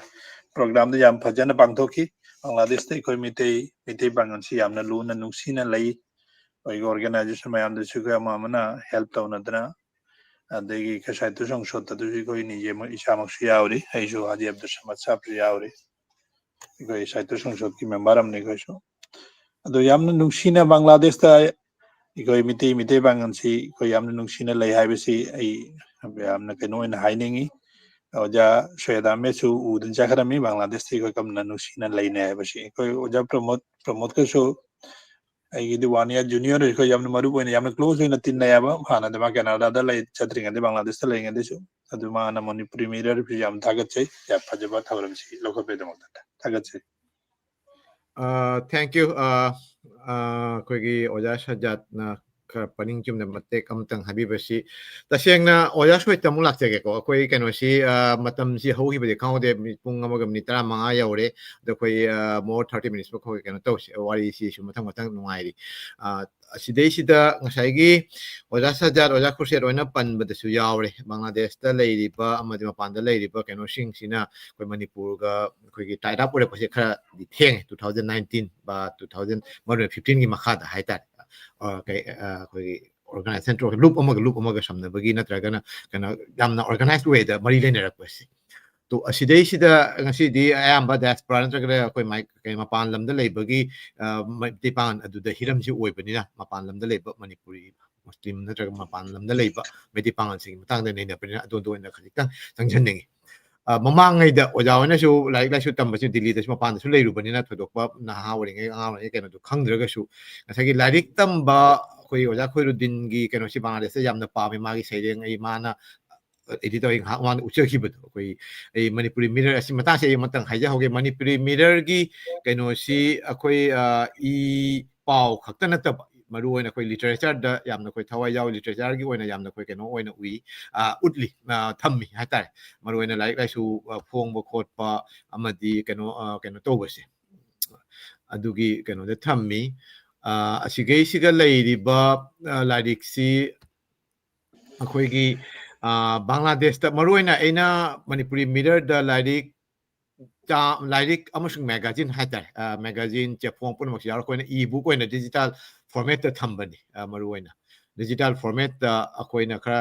ꯃꯄꯥꯟ ꯂꯝꯗꯁꯨ ꯃꯌꯥꯝꯁꯤ ꯂꯩꯅꯔꯦꯗꯣ ꯑꯗꯨꯅ ꯑꯩꯈꯣꯏꯒꯤꯗꯤ ꯃꯁꯤꯡꯁꯤ ꯂꯤꯛꯑꯒꯁꯨ ꯂꯥꯏꯔꯤꯛ ꯄꯥꯍꯟꯅꯤꯡꯕꯒꯤ ꯀꯩꯅꯣꯁꯤ ꯂꯩꯕꯅꯤꯅ ꯁꯤꯁꯨ ꯇꯧꯗ ꯌꯥꯗꯦ ꯍꯥꯏꯅ ꯋꯦꯕꯁꯥꯏꯠꯁꯤꯗ ꯑꯩꯈꯣꯏꯅ ꯏ ꯕꯨꯛꯀꯤ ꯄ꯭ꯂꯥꯠꯐꯣꯝ ꯑꯃ ꯊꯝꯃꯤ ꯑꯗꯨꯒ ꯃꯅꯤꯄꯨꯔꯒꯤꯁꯨ ꯈꯔ ꯁꯨꯝ ꯍꯥꯞꯆꯤꯜꯂꯛꯀꯅꯤ ꯍꯧꯖꯤꯛ ꯑꯃꯅꯤꯗꯤ ꯍꯥꯞꯆꯤꯜꯂꯦ ꯑꯇꯩꯁꯨ ꯑꯐꯪꯕ ꯀꯩꯅꯣꯁꯤꯡꯁꯦ ꯑꯁꯤꯁꯨ ꯁꯨꯝ ꯍꯥꯞꯆꯤꯜꯂꯛꯀꯅꯤ ꯑꯣꯖꯥ ꯈꯣꯏꯔꯨꯗꯤꯟꯒꯤ ꯉꯁꯤ ꯑꯙꯨꯅꯤꯛ ꯃꯅꯤꯄꯨꯔꯤ ꯀꯣꯕꯤꯇꯥ ꯍꯥꯏꯅ ꯃꯥꯒꯤ ꯂꯥꯏꯔꯤꯛꯁꯤ ꯑꯩꯈꯣꯏ ꯑꯣꯖꯥ ꯈꯣꯏꯔꯨꯗꯤꯟꯒ ꯑꯗꯩꯗꯤ ꯑꯣꯖꯥ ꯑꯃꯒ ꯀꯩꯅꯣ ꯇꯧꯔꯒ ꯐꯣꯡꯕꯅꯤ ꯄꯨꯊꯣꯛꯄꯅꯤ ꯑꯁꯤꯒꯤ ꯀꯩꯅꯣꯁꯤ ꯑꯁꯤꯗꯩꯁꯤꯗ ꯃꯍꯥꯛꯀꯤ ꯀꯩꯅꯣꯁꯤ ꯁꯩꯔꯦꯡꯁꯤ ꯕꯦꯡꯒꯣꯂꯤꯗ ꯍꯟꯗꯣꯛꯄꯁꯤ ꯉꯜꯂꯤꯉꯩ ꯃꯇꯝꯗꯅꯤꯀꯣ ꯁꯤꯒꯩꯁꯦ ꯁꯧꯒꯥꯏꯖꯝ ꯕ꯭ꯔꯣꯖꯦꯁꯣꯔ ꯁꯤꯡꯍꯣ ꯃꯈꯣꯏ ꯑꯅꯤꯅ ꯍꯟꯗꯣꯛꯄ ꯑꯁꯨꯃꯥꯏꯅ ꯃꯃꯥꯡꯉꯩꯗꯗꯤ ꯌꯥꯝꯅ ꯀꯩꯅꯣꯒꯤꯅ ꯀꯩ ꯍꯥꯏꯇꯥꯔꯦ ꯄꯥꯔꯁꯟ ꯇꯨ ꯄꯥꯔꯁꯟ ꯑꯗꯨꯒꯤ ꯃꯔꯤꯗꯤ ꯁꯨꯝ ꯂꯩꯅꯔꯝꯕ ꯉꯁꯥꯏꯒꯤ ꯍꯥꯏꯔꯤꯕ ꯀꯩꯅꯣꯁꯤ ꯑꯗꯨꯒ ꯑꯣꯔꯒꯅꯥꯏꯖꯦꯁꯟꯒꯤ ꯊꯥꯛꯇꯗꯤ ꯀꯌꯥ ꯂꯩꯔꯝꯗꯕꯅꯤꯅ ꯑꯩꯈꯣꯏꯒꯤ ꯃꯅꯨꯡꯗ ꯃꯔꯤꯁꯤ ꯁꯥꯒꯠꯄ ꯈꯔ ꯋꯥꯔꯝꯃꯤ ꯑꯗꯨꯒ ꯇꯧꯕꯇꯕꯨ ꯉꯁꯥꯏ ꯑꯣꯖꯥ ꯁꯦꯖꯥꯠ ꯑꯣꯖꯥ ꯈꯨꯔꯁꯦꯠꯅꯁꯨ ꯄꯟꯈ꯭ꯔꯦ ꯃꯔꯤ ꯕꯪꯒ꯭ꯂꯥꯗꯦꯁꯇꯒꯤ ꯆꯠꯈꯤꯕ ꯑꯩꯈꯣꯏꯒꯤ ꯅꯍꯥꯔꯣꯟꯁꯤꯡ ꯃꯅꯤꯄꯨꯔꯗ ꯂꯩꯕ ꯑꯗꯒꯤ ꯍꯜꯂꯛꯑꯒ ꯕꯪꯒ꯭ꯂꯥꯗꯦꯁꯇ ꯂꯥꯛꯄ ꯃꯈꯣꯏꯅ ꯑꯃꯨꯛ ꯋꯥꯔꯤꯁꯤ ꯂꯤꯕ ꯑꯗꯨꯒꯤ ꯀꯩꯅꯣꯃꯗꯤ ꯁꯨꯝ ꯂꯩꯕ ꯑꯁꯨꯃꯥꯏꯅ ꯃꯔꯤꯁꯤ ꯁꯝꯅꯔꯛꯄꯗꯒꯤꯗꯤ ꯈꯔꯗꯤ ꯍꯧꯖꯤꯛ ꯃꯄꯨꯡ ꯐꯥꯅ ꯏꯟꯇꯔꯅꯦꯁꯅꯦꯜ ꯀꯟꯐꯔꯦꯟꯁ ꯇꯧꯔꯛꯄ ꯃꯩꯇꯩ ꯄꯥꯡꯒꯜꯒꯤ ꯑꯗꯨꯗꯒꯤ ꯐꯦꯁꯕꯨꯛꯀꯤ ꯊ꯭ꯔꯨꯗꯒꯤ ꯑꯣꯏꯔꯣ ꯑꯇꯩ ꯁꯣꯁꯤꯌꯦꯜ ꯃꯦꯗꯤꯌꯥꯗꯒꯤ ꯑꯣꯏꯔꯣ ꯅꯛꯁꯟꯅꯕꯁꯤ ꯑꯣꯏꯔꯦ ꯍꯧꯖꯤꯛ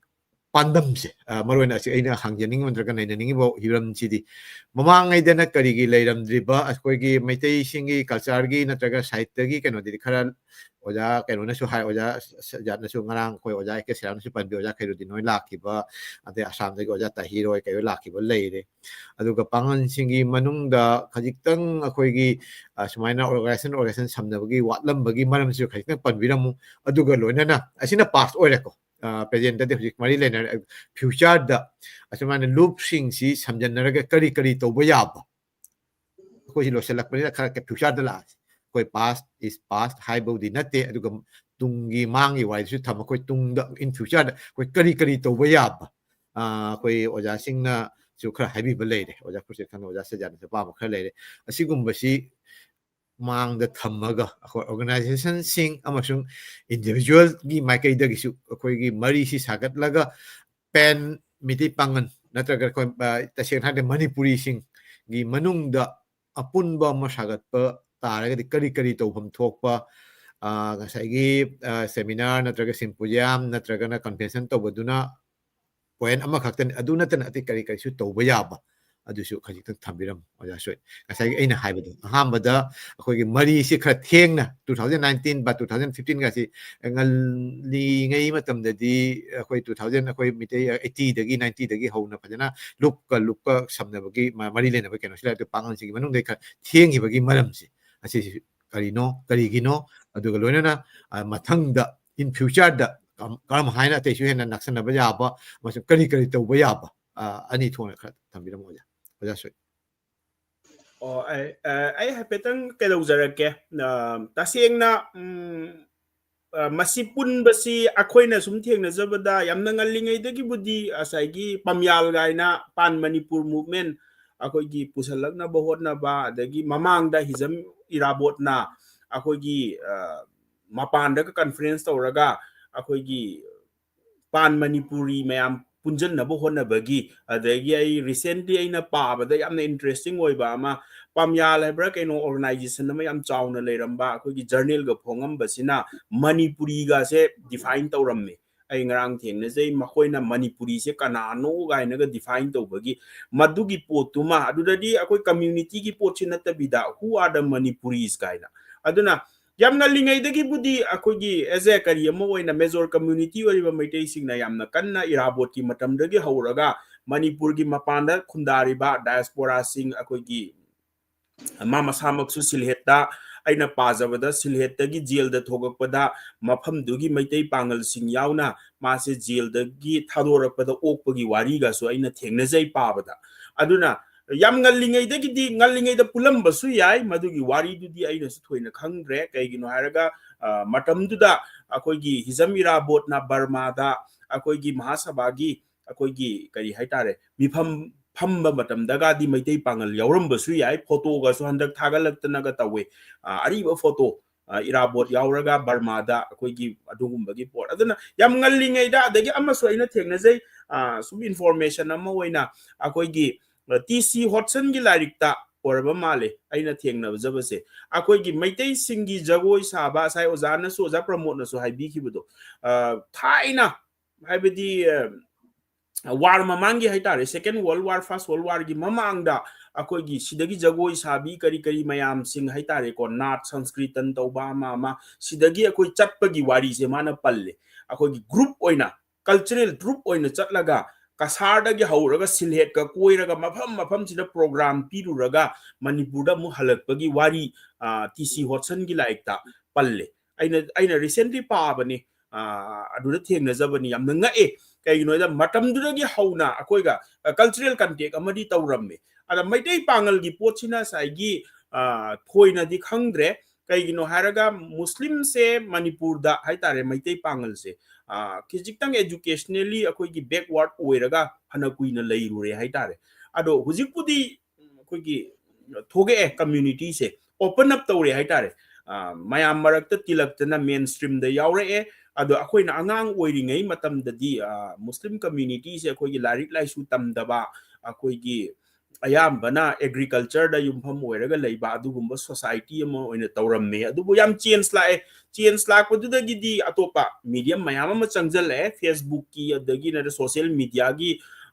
culture ama changak padagidi context se haitare ko ado aina hanba silhet yam chaningi bagi wari se ta sengna ina research tawringai da akoigi lilong da lari iba ma leiramme hujiksu leiri ai recently ai ma unaba chatlu ma nare na Guwahati da pugre na mana tarko Afghan gi chada nauda ina larik amakhak larik se iba matam da mana silhet chatpagi wari maga wari sanaba matam da lire silhet ki pangan gi khun mayam gi yam kuina mana li maduda aingonda yamna interesting oi ki lamse chatning bagi aingonda phau gi adubo matam duda akoi gi adum khangi sini kantik am watle Manipur singna Bangladesh chatpa khotpaga adagi Burma chatpaga ise yamna manung hanna changjan baga ise hujikan khaki wari ni aduna masipuna makse ta sengna muslim na khara thenge cultural context se adobo aina panba yabadi 2019 da ampua haribo organization duna ihan hana international conference ama tawe ai samak hana general secretary oijarame organization sigi ado akoigi matamdugi secretary Abdul Salam MCS retired MCS officer sina mana secretary pura kanda akoi contact tawe adudani akoi gi team mama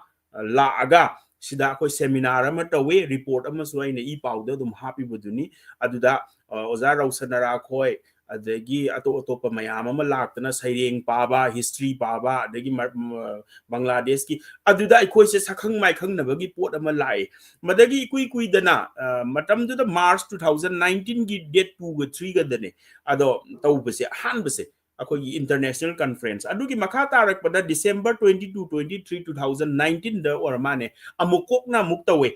international conference palace compound tawe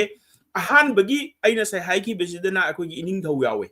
ining thau masamak na wari mayam amali mana kasarom da chatlu bada Meitei Pangal thengnarak bagi wari syllabus ta Meitei Pangal gi hapaga mayam khangmin na ba khomin na ba nungsina leigadauni adagi sagai happy you copy you mayam ama mana liramme matam numitu da lecture du da adagi muslim gi tawba yaba pot mayam ama Meitei Pangal singi haitare aduga ani subagi palace compound sidana ko gi honorable matam dugi CM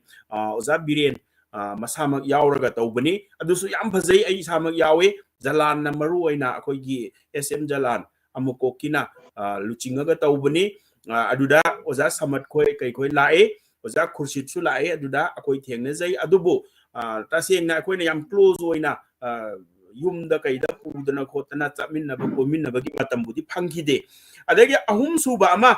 sina adampur da tawba male December 25 28 ki akoi 2022 da madu ai invitation phange matam da writers union haibu organization amagi president oi aingonda baton thare adu bukhuyau na ba madagi ai chatpa ngam haude adu ai nungai ta ba ma dum leibadagi ai na 2024 da amu chatpani aduna tasengna haragadi akoina Sangai festival huzik recently loigre Sangai festival da mamangda akoigi Bangladesh ta khunda khraba Meitei sing akoi sidal laknana bagi flight ka tawraga makoi sida participate tawhanbagi program ama adum sille Sangai festival da ado ai taseng na Meitei Pangal khaki haibadu so ai haijaningde kaigino haraga yamna pikna taba kasar Assam da some 2.5 Meitei Pangal su yame dum 80,000 nom leire ga hai kasar da aduna Meitei ga pullaga di 3 lakhs 4 lakhs hairo exact population budi khangre adagi Tripura da lising tare rom lei hai oza khoi gi Bangladesh ta pangan Meitei Pangal trahum doi ama trying to trahum doi hai tare adagi atopa community Meitei gi ka punjal laga makoi sing se ta se na koina Sangai festival da Bangladesh dagi Burma dagi akoina invite tawri sumaina tau taragadi sahi khudingi huji akoina Sangai festival tawbu matamda sugum bagi contact ama government na sinbi raga akoi se cultural contact ama hai tare ne sinbi ragadi he na phagado bune adoga hoi civil organization amana sinba base madu paisa yam chauna changi madugi leifam chafam ama hotel langdel ama madugi paisa dusu achouba khara samani hai tare Bangladesh bu sinbo boiro sida su sinbo boiro aduna Sangai festival se future da hai tare ko ai suggestion hai tare ai na hai taragadi Sangai festival natraga any other cultural program ama tawba matamda saigi invite tawraga representative lakhanbiu haibagi adugumba aduga government na madugi leifam chafam piraga Meitei Pangal amadi Pangal sing literary field da bu oiro culture da bu oiro adagi exhibit tawbagi akoigi bagi cultural exhibit tawbudo oiro punamak se akoina swaida government gi initiative ki makha da tawtaragadi hena close oigani adudagi government na intervene tawraga akoina ozaga tharaga Meitei mek tamba bu oiro Manipuri paba bu oiro adagi literature asom da sinba bu oiro Manipuri sahitya parishad na budi dum tawe ai oza AK Seramna lakpase ai program yauza howe akoigi GN Dance Academy da tawa program da do oza khoi toina lai ado akoina haisina sagi community mayam asom da leiri base one monolith community amoina ama khaktang oina uraga akoina Manipuri haraga madu diaspora singse akoina sahi amada amukta oiraga su mi nifu ama yankhai ama chama ama government sinbiraga invite tawbiba taragadi asaigi tawrambadagi hujing ngamkhidre 2022 dagi makhatana ngamkhidre kasarda sinni na tawbu male ado sillagadi am phai 100 recently ai yummakta dala amme kasargi timama ꯃꯈꯣꯏ ꯂꯥꯛꯑꯝꯃꯤ ꯑꯗꯨꯒ ꯑꯩꯒꯤꯗ ꯂꯩꯔꯒ ꯃꯈꯣꯏ chief minister ꯎꯅꯈꯤ governor ꯎꯅꯈꯤ ꯃꯈꯣꯏ Manipuri language ꯑꯗꯒꯤ ꯆꯪꯉꯛꯄꯗ ꯃꯩꯇꯩ ꯄꯥꯡꯒꯜꯁꯤꯡꯗ ꯑꯩꯈꯣꯏꯒꯤ ꯀꯔꯤ ꯍꯥꯏꯇꯥꯔꯦ ꯑꯩꯈꯣꯏꯒꯤ ꯏꯅꯔ ꯂꯥꯏꯟ ꯄꯥꯔꯃꯤꯠ ꯎꯠꯄꯒꯤ ꯃꯁꯤꯒꯤꯁꯦ ꯂꯧꯊꯣꯛꯄꯤꯌꯨ ꯈꯣꯠꯄꯤꯌꯨ ꯃꯌꯥꯝ ꯑꯃ ꯂꯥꯛꯑꯦ ꯁꯨꯒꯨꯝꯕꯒꯤ ꯄꯣꯠ ꯑꯗꯨꯝ ꯍꯥꯏꯅꯕ ꯑꯗꯣ ꯄꯨꯝꯅꯃꯛ ꯑꯁꯦ ꯉꯁꯥꯏꯒꯤ ꯒꯣꯔꯃꯦꯟꯅ ꯏꯁꯨꯁꯦ ꯄꯥꯏꯈꯠꯄꯤꯔꯒ ꯃꯄꯥꯟꯗ ꯂꯩꯔꯤꯕꯁꯤꯡꯁꯦ ꯀꯜꯆꯔ ꯑꯩꯈꯣꯏꯕꯨ ꯌꯥꯝꯅ ꯀꯤ ꯀꯩꯒꯤꯅꯣ ꯍꯥꯏꯔꯒ ꯕꯪꯒ꯭ꯂꯥꯗꯦꯁꯁꯤ ꯉꯁꯥꯏꯒꯤ ꯂꯩꯔꯤꯕ ꯁꯤꯆꯨꯋꯦꯁꯟꯗꯨꯗ ꯃꯈꯣꯏꯒꯤ ꯂꯦꯡꯒ꯭ꯋꯦꯖꯀꯁꯦ ꯃꯥꯡꯈ꯭ꯔꯒ ꯀꯜꯆꯔꯒꯁꯦ ꯃꯥꯡꯈ꯭ꯔꯒꯗꯤ ꯀꯥꯏꯅ ꯃꯅꯤꯄꯨꯔꯗ ꯇꯧꯔꯤꯕ ꯉꯁꯥꯏꯒꯤ ꯃꯣꯗꯔꯅꯥꯏꯖꯦꯁꯟꯒꯤ ꯏꯍꯧꯁꯦ ꯂꯥꯛꯇꯥꯔꯗꯤ ꯕꯪꯒ꯭ꯂꯥꯗꯦꯁꯇꯁꯨ ꯑꯗꯨꯝ ꯃꯥꯡꯖꯜꯂꯛꯀꯅꯤ ꯀꯩꯁꯨ ꯉꯛꯅꯤꯡꯉꯥꯏ ꯑꯣꯏꯗꯦ ꯀꯁꯥꯔꯗꯁꯨ ꯑꯗꯨꯝ ꯃꯥꯡꯉꯛꯀꯅꯤ ꯑꯗꯨꯅ ꯍꯧꯖꯤꯛ ꯑꯣꯖꯥ ꯑꯩꯈꯣꯏꯅꯁꯨ ꯏꯟꯇꯔꯦꯁ ꯂꯩꯔꯒ ꯑꯩꯈꯣꯏꯒꯤ ꯏꯃꯥ ꯂꯣꯟ ꯑꯩꯈꯣꯏꯒꯤ ꯃꯩꯇꯩ ꯄꯥꯡꯒꯜꯁꯤꯡꯅ ꯏꯃꯥ ꯂꯣꯟꯕꯨ ꯍꯤꯡꯍꯟꯅꯕ ꯍꯣꯠꯅꯔꯛꯏꯕ ꯑꯗꯒꯤ ꯐꯤꯖꯦꯠ ꯆꯥꯛꯆꯥꯗ ꯑꯩꯈꯣꯏꯅ ꯍꯥꯏꯗꯤ ꯑꯣꯖꯥ ꯈꯨꯔꯁꯤꯠꯅ ꯍꯥꯏꯗꯣ ꯑꯩꯈꯣꯏꯅ ꯍꯦꯟꯅ ꯃꯑꯣꯡ ꯇꯥꯅ ꯑꯩꯈꯣꯏꯅ ꯉꯥꯛꯏꯒ ꯍꯥꯏꯁꯦ ꯁꯤ ꯌꯥꯝꯅ ꯊꯥꯒꯠꯅꯤꯡꯉꯥꯏꯅꯤ ꯍꯥꯏꯇꯥꯔꯦ ꯇꯁꯦꯡꯅꯗꯤ ꯑꯩꯗꯤ ꯌꯥꯝꯅ ꯉꯛꯏ ꯀꯩꯒꯤꯅꯣ ꯍꯥꯏꯔꯒ ꯆꯍꯤ 200 ꯕꯦꯡꯒꯣꯂꯤ ꯃꯨꯁꯂꯤꯝ ꯃꯌꯥꯝꯗꯨꯒꯤ ꯃꯔꯛꯇ ꯃꯩꯇꯩ ꯄꯥꯡꯒꯜ ꯂꯩꯅ ꯏꯁꯂꯥꯝ ꯆꯠꯄ ꯙꯔꯃꯁꯦ ꯃꯥꯡꯗꯗꯅ ꯂꯩꯔꯛꯏꯁꯤꯁꯨ ꯌꯥꯝꯅ ꯉꯛꯅꯤꯡꯉꯥꯏꯅꯤ ꯃꯁꯤꯁꯨ ꯑꯗꯣ ꯃꯁꯤꯗ ꯌꯥꯝꯅ ꯆꯥꯎꯅ ꯑꯩꯅ ꯀ꯭ꯔꯦꯗꯤꯠ ꯄꯤꯅꯤꯡꯕꯁꯦ ꯃꯩꯇꯩꯁꯤꯡꯒ ꯂꯩꯃꯤꯟꯅꯕꯒꯤ ꯑꯣꯏꯒꯗ꯭ꯔꯥ ꯍꯥꯏꯅ ꯈꯜꯂꯤ ꯅꯠꯇꯕ ꯇꯥꯔꯒꯗꯤ ꯇꯣꯈꯥꯏꯅꯒ ꯂꯩꯔꯒꯗꯤ ꯃꯤ ꯂꯤꯁꯤꯡ ꯃꯇꯝꯗꯨꯗ ꯍꯧꯖꯤꯛ 13 ꯍꯥꯏꯕꯩ ꯋꯥꯅꯤ ꯃꯇꯝꯗꯨꯗ 1,000 ꯑꯣꯏꯔꯝꯕꯁꯨ ꯌꯥꯏ 1,000 ꯍꯥꯏꯔꯤꯁꯦ ꯌꯥꯝ ꯅꯥꯏꯇꯣꯝꯅ ꯂꯩꯔꯝꯕ ꯇꯥꯔꯒꯗꯤ ꯕꯦꯡꯒꯣꯂꯤ ꯑꯦꯕꯖꯣꯔꯕ ꯇꯧꯈꯤꯕꯒꯤ ꯆꯥꯟꯁꯁꯨ ꯌꯥꯝꯅ ꯋꯥꯡꯉꯤ ꯍꯥꯏꯇꯥꯔꯦ ꯑꯗꯨꯅ ꯉꯁꯥꯏꯒꯤ ꯃꯩꯇꯩ ꯄꯥꯡꯒꯜꯒ ꯃꯩꯇꯩꯒ ꯑꯅꯤ ꯄꯨꯟꯖꯟꯅꯔꯒ ꯂꯩꯕꯗꯨꯅ ꯉꯁꯥꯏꯒꯤ ꯃꯥꯒꯤ ꯑꯥꯏꯗꯦꯟꯇꯤꯇꯤꯗꯣ ꯄ꯭ꯔꯤꯖꯔꯕ ꯇꯧꯕ ꯉꯝꯕ꯭ꯔꯥ ꯍꯥꯏꯅ ꯈꯜꯂꯤ ꯑꯗꯨꯒ ꯕꯦꯡꯒꯣꯂꯤꯒ ꯑꯩꯈꯣꯏꯒꯤ ꯑꯩꯅ ꯊꯦꯡꯅꯖꯔꯛꯄꯗ ꯃꯩꯇꯩ ꯄꯥꯡꯒꯜꯁꯤꯡꯒ ꯑꯗꯒꯤ ꯕꯦꯡꯒꯣꯂꯤ ꯃꯨꯁꯂꯤꯝꯁꯤꯡꯒ ꯂꯧꯅꯕꯁꯨ ꯎꯗꯦ ꯌꯥꯝꯅ ꯉꯛꯏꯁꯦ ꯑꯩꯈꯣꯏ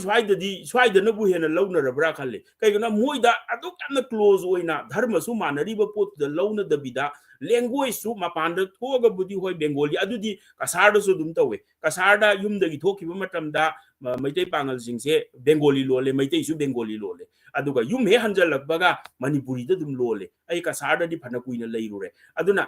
ꯁꯤ ꯄꯨꯝꯅꯃꯛꯁꯦ ꯑꯩꯈꯣꯏꯅ ꯌꯥꯝꯅ ꯇꯝꯖꯅꯤꯡꯉꯥꯏꯅꯤ ꯍꯥꯏꯇꯥꯔꯦ ꯃꯅꯤꯄꯨꯔ ꯃꯆꯥ ꯃꯅꯤꯄꯨꯔꯗ ꯂꯩꯔꯤꯕꯁꯤꯡꯅ ꯇꯝꯖꯅꯤꯡꯉꯥꯏꯅꯤ ꯀꯔꯤꯒꯤꯅꯣ ꯍꯥꯏꯔꯒ ꯑꯁꯣꯝꯗ ꯂꯩꯔꯤꯕ ꯑꯁꯤꯅ ꯑꯦꯛꯖꯥꯝꯄꯜ ꯑꯃ ꯑꯣꯏꯔꯒ ꯉꯁꯥꯏ ꯑꯃꯅ ꯍꯪꯉꯛꯑꯦ ꯍꯥꯏꯗꯣ ꯑꯦꯛꯖꯥꯝꯄꯜ ꯑꯃ ꯑꯣꯏꯅ ꯑꯩꯈꯣꯏꯅ ꯌꯦꯡꯕ ꯍꯩꯕ ꯇꯥꯔꯒꯗꯤ ꯑꯩꯈꯣꯏ ꯁꯤꯗꯁꯨ ꯅꯨꯡꯁꯤꯅꯕ ꯉꯝꯒꯗ꯭ꯔꯥ ꯍꯥꯏꯅ ꯈꯜꯂꯤ ꯑꯗꯨꯅ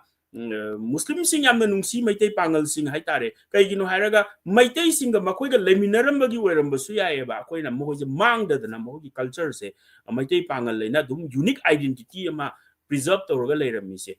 ꯃꯁꯤ ꯍꯥꯏꯔꯒ ꯑꯩ ꯁ꯭ꯋꯥꯏꯗ ꯑꯗꯨꯝ ꯑꯩꯒꯤ ꯀꯔꯤꯁꯤꯃꯗꯤ ꯀꯩꯗꯧꯖꯒꯦ ꯌꯥꯝ ꯅꯨꯡꯉꯥꯏ ꯑꯣꯖꯥ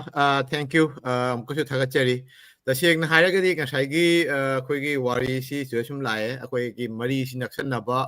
ꯑꯗꯨꯒ ꯅꯛꯁꯟꯅꯔꯃꯤꯅ ꯑꯗꯨꯒꯤ ꯑꯐ ꯐꯠꯇꯕꯗꯨꯁꯨ ꯁꯨꯝ ꯂꯧꯅꯔꯛꯀꯅꯤ ꯑꯗꯨꯒ ꯑꯀꯤꯕ ꯑꯃ ꯑꯣꯖꯥ ꯁꯣꯏꯅ ꯍꯥꯏꯗꯣ ꯉꯁꯥꯏꯒꯤ ꯃꯅꯤꯄꯨꯔꯒꯤ ꯃꯇꯧ ꯇꯝꯃꯛꯀꯗ꯭ꯔꯥ ꯍꯥꯏꯕꯒꯤ ꯑꯀꯤꯕ ꯑꯃꯁꯨ ꯁꯨꯝ ꯂꯩ ꯑꯩꯈꯣꯏ ꯑꯁꯤ ꯆꯨꯝꯃꯤ ꯏꯟꯇꯔꯅꯦꯠꯀꯤ ꯊ꯭ꯔꯨꯗꯒꯤ ꯍꯥꯏꯒꯗ꯭ꯔꯥ ꯁꯣꯁꯤꯌꯦꯜ ꯃീഡിꯌꯥ ꯀꯩꯅꯣꯗꯒꯤ ꯑꯣꯏꯅ ꯂꯥꯞꯅ ꯂꯩꯅꯔꯒꯁꯨ ꯑꯩꯈꯣꯏ ꯕ꯭ꯔꯥꯎꯖꯤꯡ ꯑꯩꯈꯣꯏ ꯏꯟꯇꯔꯅꯦꯠꯀꯤ ꯃꯣꯏꯒꯤ ꯑꯦꯜꯒꯣꯔꯤꯗꯝꯒꯤ ꯃꯇꯥꯡꯗꯅ ꯃꯥꯅ ꯄꯥꯝꯕ ꯀꯩꯅꯣ ꯍꯦꯟꯅ ꯊꯣꯛꯂꯛꯄꯅꯤꯅ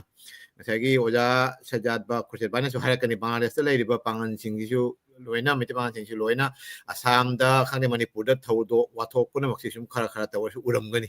ꯊ꯭ꯔꯨ ꯗ ꯀꯅꯦꯛꯇꯤꯚꯤꯇꯤ ꯂꯩꯅꯕꯅꯤꯅ ꯇꯣ ꯑꯗꯨꯒꯤ ꯈꯔ ꯆꯦꯛꯁꯤꯟꯍꯧꯗꯕ ꯃꯤꯀꯨꯞꯇ ꯐꯠꯇꯕ ꯅꯠꯇ꯭ꯔꯒ ꯇꯧꯍꯟꯅꯤꯡꯗꯕ ꯅꯠꯇ꯭ꯔꯒ ꯀꯩ ꯍꯥꯏꯇꯥꯔꯦ ꯎꯍꯟꯅꯤꯡꯗꯕ ꯀꯌꯥ ꯑꯃꯁꯨ ꯎꯔꯝꯒꯅꯤ ꯇꯣ ꯑꯦꯅꯤꯋꯦ ꯑꯗꯨꯗꯤ ꯑꯩꯈꯣꯏꯅ ꯈꯥꯝꯃꯨꯕ ꯉꯝꯗꯦ ꯑꯗꯨꯇꯕꯨ ꯉꯁꯥꯏꯒꯤ ꯑꯣꯖꯥꯅ ꯍꯥꯏꯔꯤꯕ ꯑꯐꯕꯗꯨꯁꯨ ꯑꯩꯈꯣꯏ ꯇꯝꯁꯤ ꯑꯗꯨꯒ ꯅꯛꯁꯟꯅꯕ ꯑꯃ ꯂꯩꯔꯒꯗꯤ ꯑꯁꯤꯒꯤꯁꯨ ꯑꯇꯩꯁꯨ ꯍꯦꯟꯅ ꯆꯥꯎꯈꯠꯂꯛꯄ ꯑꯗꯨꯒ ꯄꯨꯟꯅ ꯋꯥꯈꯜ ꯈꯟꯅꯕ ꯑꯐꯕꯁꯤꯡꯗꯨ ꯇꯝꯃꯒ ꯑꯗꯨ ꯍꯦꯟꯅ ꯁꯟꯗꯣꯛꯅꯕꯒꯤ ꯈꯨꯗꯣꯡꯆꯥꯕꯗꯨ ꯂꯧꯁꯤ ꯑꯁꯤꯅꯤ ꯑꯣꯖꯥꯒꯤ ꯄꯥꯟꯗꯝꯁꯤ ꯊꯦꯡꯛ ꯌꯨ ꯑꯣꯖꯥ ꯃꯊꯪ ꯑꯩꯈꯣꯏꯒꯤ ꯔꯥꯎꯟꯁꯤꯅ ꯁꯨꯝ ꯂꯣꯏꯁꯤꯜꯂꯅꯤ ꯑꯣꯖꯥ ꯁꯖꯥꯠ ꯑꯃꯁꯨꯡ ꯑꯣꯖꯥ ꯈꯨꯔꯁꯦꯠ ꯇꯣ ꯑꯗꯨꯅ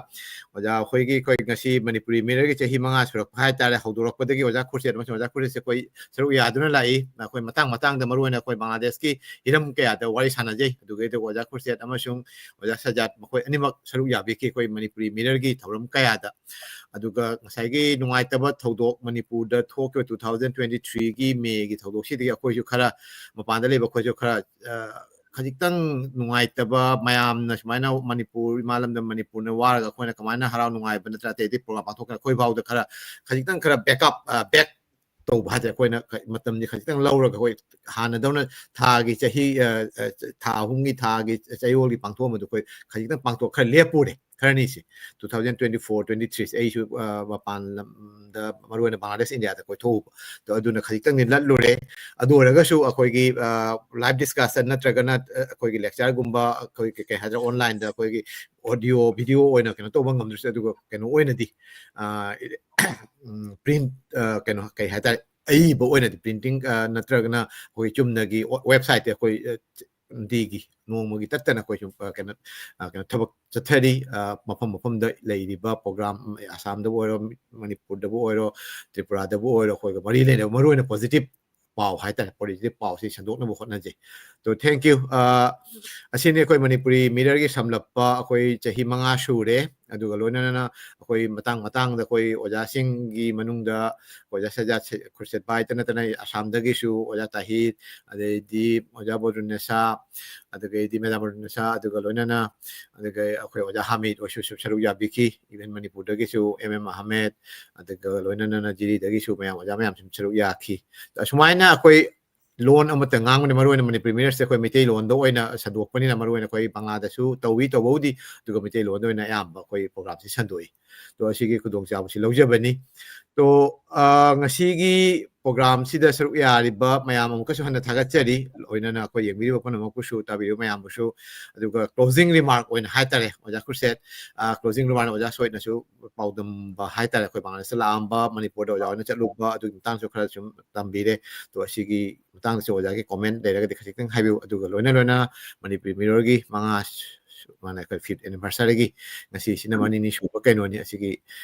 ꯁꯤ ꯂꯣꯏꯔꯒ ꯃꯊꯪꯗ ꯑꯩꯈꯣꯏ ꯙꯀꯥꯗ ꯍꯥꯏꯇꯥꯔꯦ ꯙꯀꯥꯗ ꯑꯩꯈꯣꯏ ꯏꯟ person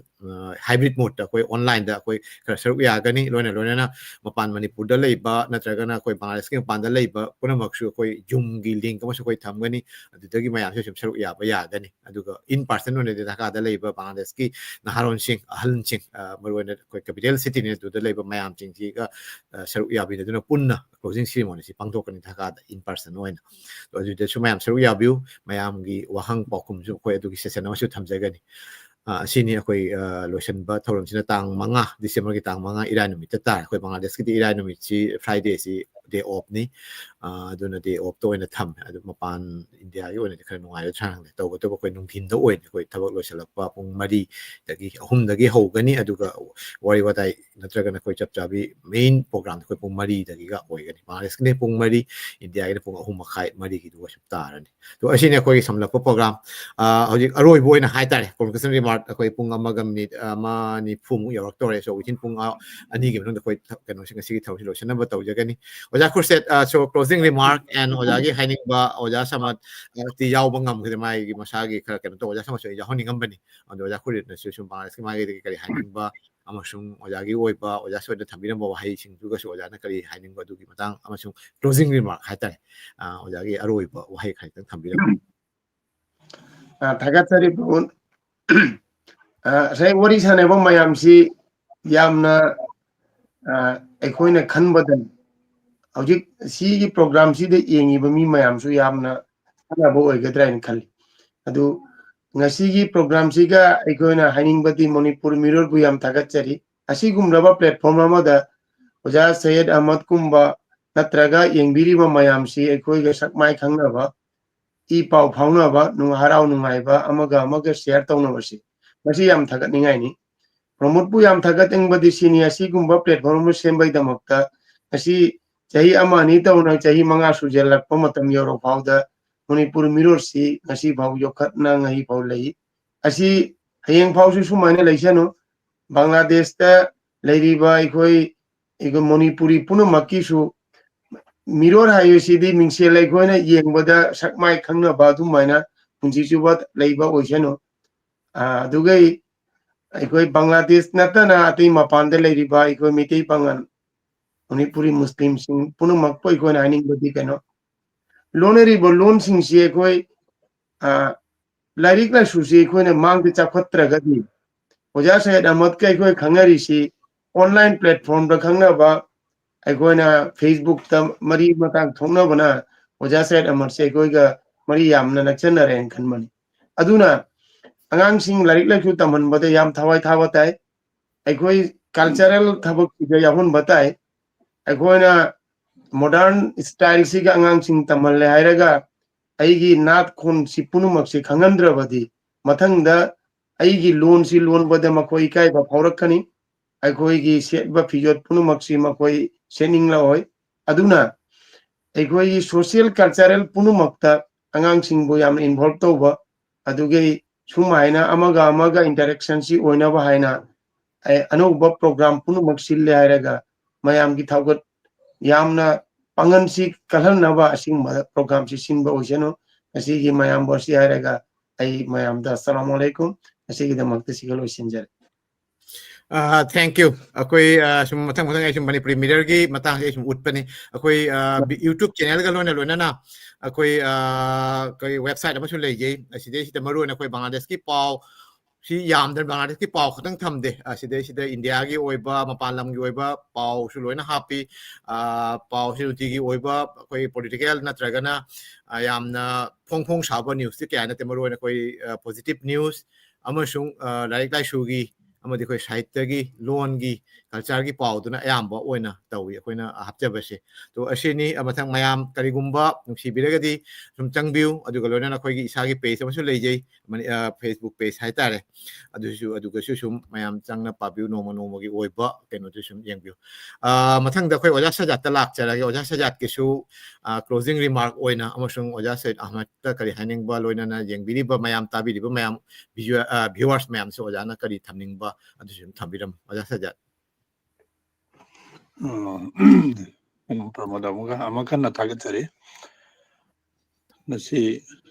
Manipuri Mirror gi 5th anniversary sei manga pha ba gi program gi nasi mari shuba program si platform si da oja shoyada met ki yamna mamal leina ba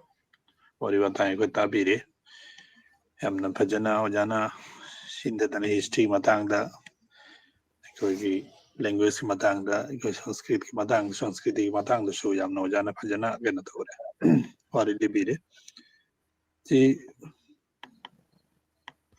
oja ye hamam promote pusu yam tagate yam phajaba thauramam ni program ni si program si continue to na jahi manga bhaba idu su ta paper ni adu mani mirror gi program si aro phajana aro broad oisuno aro chakhurkanu chakhursuno adu yo akeno du thamaga ai space da lojare tagajare mam thank you khoi gi yam ten na oja na khoi keno sing bire ke hadra khoi mirror gi thabak si khoi Mapan da leiba Bangladesh ta gi amasung Assam Tripura dei lakpa oja khara su yawi khoi yamna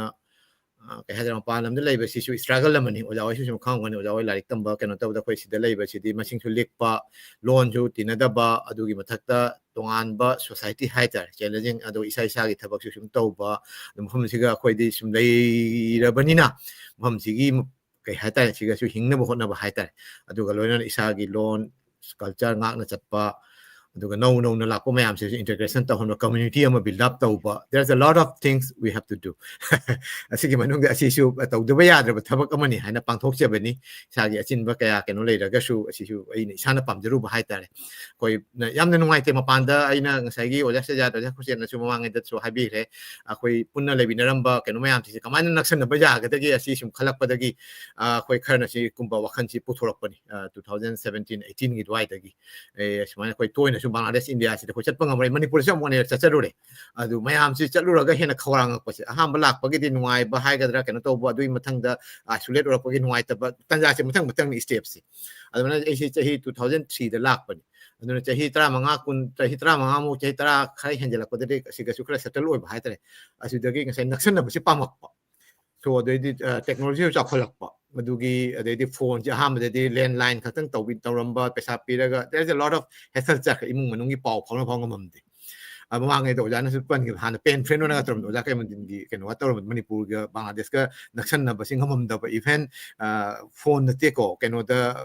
pen friend ꯑꯣꯏꯅꯒ ꯀꯂꯃꯤ ꯕꯣꯟꯙꯨ ꯍꯥꯏꯅ ꯍꯥꯏꯔꯦ ꯕꯪꯒ꯭ꯂꯥꯗꯅ ꯑꯗꯨꯃꯥꯏꯅꯒ ꯅꯛꯁꯟꯅꯕꯒꯤ ꯄꯥꯝꯕꯁꯤꯗꯤ ꯁꯨꯝ ꯂꯩꯌꯦ ꯑꯣꯖꯥ ꯇꯣ ꯁꯦꯝ ꯑꯩꯈꯣꯏꯅ ꯕꯪꯒ꯭ꯂꯥꯗꯦꯁꯇꯒꯤ ꯅꯠꯇ꯭ꯔꯒ ꯏꯟꯗꯤꯌꯥꯗꯒꯤ ꯂꯥꯛꯄ ꯑꯩꯈꯣꯏ ꯏ ꯄꯥꯎ ꯀꯥꯏꯅ ꯇꯧꯔꯤꯁꯤ ꯃꯄꯥꯟꯗ ꯁꯨꯝ ꯂꯩꯔꯒꯁꯨ ꯑꯩꯈꯣꯏ ꯅꯛꯁꯟꯅꯕꯒꯤ ꯃꯤꯟꯁꯤ ꯊꯤꯔꯛꯄꯗ ꯑꯁꯤꯒꯤ ꯄ꯭ꯂꯥꯠꯐꯣꯝꯁꯤ ꯑꯩꯈꯣꯏ ꯁꯨꯝ ꯍꯧꯗꯣꯛꯆꯕꯅꯤ ꯇꯣ ꯂꯥꯏꯕꯛ ꯐꯕ ꯑꯃꯁꯨꯡ ꯃꯌꯥꯝꯒꯤ ꯅꯨꯡꯁꯤꯕꯤꯗꯨꯅ ꯉꯁꯤꯁꯨ ꯇꯉꯥꯏ ꯐꯗꯅ ꯆꯠꯊꯕ ꯉꯝꯖꯔꯤ ꯃꯌꯥꯝꯅꯁꯨ ꯗꯨꯋꯥ ꯇꯧꯕꯤꯌꯨ ꯑꯁꯤꯔꯕꯥꯗ ꯇꯧꯕꯤꯌꯨ ꯑꯩꯈꯣꯏ ꯑꯇꯩꯁꯨ ꯍꯦꯟꯅ ꯆꯥꯎꯈꯠꯅ ꯀꯩ ꯍꯥꯏꯇꯥꯔꯦ ꯃꯄꯨꯡ ꯐꯥꯅ ꯄꯥꯡꯊꯣꯛꯆꯕ ꯉꯝꯖꯕ ꯑꯣꯏꯖꯒꯦ ꯁꯤ ꯀꯩ ꯍꯥꯏꯇꯥꯔꯦ ꯃꯌꯥꯝ ꯏꯁꯥꯒꯤꯇ ꯅꯠꯇ꯭ꯔꯒꯅ ꯑꯩꯈꯣꯏ ꯈꯔ ꯈꯛꯇꯒꯤ ꯅꯠꯇꯦ ꯑꯁꯤ ꯃꯌꯥꯝꯒꯤ ꯑꯣꯏꯅ ꯄꯨꯈꯠꯆꯅꯤꯡꯉꯤ ꯑꯁꯤꯇꯅꯤ ꯑꯩꯅ ꯍꯥꯏꯖꯅꯤꯡꯕ ꯑꯦꯅꯤꯋꯦ ꯃꯇꯝꯁꯨ ꯂꯣꯏꯁꯤꯜꯂꯦ 1 hour 45 minute ꯃꯨꯛ ꯐꯥꯖꯜꯂꯦ ꯁꯣ ꯑꯗꯨꯅ ꯑꯩꯈꯣꯏ ꯑꯣꯖꯥ ꯁꯥꯏꯠꯇꯒꯤꯁꯨ ꯀ꯭ꯂꯣꯖꯤꯡ ꯔꯤꯃꯥꯔꯛ ꯑꯃꯇꯪ ꯑꯣꯖꯥ ꯁꯥꯏꯠꯇ ꯑꯩꯅ ꯅꯤꯡꯁꯤꯡꯖꯕꯗꯤ ꯑꯩꯅꯁꯨ ꯔꯤꯀ꯭ꯋꯦꯁ ꯑꯣꯏꯅ ꯊꯝꯖꯒꯦ ꯃꯅꯤꯄꯨꯔꯤ ꯃꯤꯔꯔꯒꯤ ꯃꯥꯏꯀꯩꯗꯒꯤ ꯑꯃꯁꯨꯡ ꯕꯪꯒ꯭ꯂꯥꯗꯦꯁꯀꯤ ꯃꯥꯏꯀꯩꯗꯒꯤ ꯑꯣꯖꯥ ꯁꯥꯏꯠꯀꯤ ꯃꯇꯝ ꯈꯖꯤꯛꯇꯪ ꯀꯥꯏꯊꯣꯛꯄꯤꯔꯒ ꯑꯩꯈꯣꯏ ꯑꯁꯤꯒꯤ ꯃꯇꯥꯡꯁꯦ ꯈꯖꯤꯛꯇꯪ ꯑꯦꯀꯥꯗꯦꯃꯤꯀꯦꯂꯤ ꯑꯣꯏꯅ ꯇꯧꯔꯒ but four the mass people ꯃꯌꯥꯝꯗ ꯈꯪꯅꯕ ꯑꯩꯈꯣꯏ ꯃꯤꯇꯩ ꯄꯥꯉꯜꯁꯤꯡꯒꯤ ꯃꯇꯥꯡ ꯑꯩꯈꯣꯏ ꯀꯜꯆꯔ ꯂꯤꯇꯔꯦꯆꯔꯒꯤꯗꯤ ꯀꯩꯅꯣ ꯇꯧꯗ꯭ꯔꯒꯁꯨ ꯑꯇꯩ ꯑꯣꯖꯥꯁꯤꯡ ꯋꯥꯔꯤ ꯁꯥꯟꯅ ꯂꯤꯇꯔꯦꯆꯔꯒꯤ ꯃꯇꯥꯡꯗ ꯑꯗꯨ ꯑꯩꯈꯣꯏꯒꯤ ꯍꯧꯔꯛꯄꯒꯤ ꯃꯦꯟ ꯑꯣꯏꯅ ꯍꯤꯁꯇ꯭ꯔꯤꯒꯤ ꯑꯗꯨꯒꯩꯗꯤ ꯑꯦꯊꯅꯣꯒ꯭ꯔꯥꯐꯤ ꯑꯗꯩꯗꯤ ꯇꯣꯄꯣꯒ꯭ꯔꯥꯐꯤ ꯑꯗꯨꯒ ꯂꯣꯏꯅꯅ ꯑꯩꯈꯣꯏ ꯀꯜꯆꯔꯦꯜ ꯑꯥꯏꯗꯦꯟꯇꯤꯇꯤ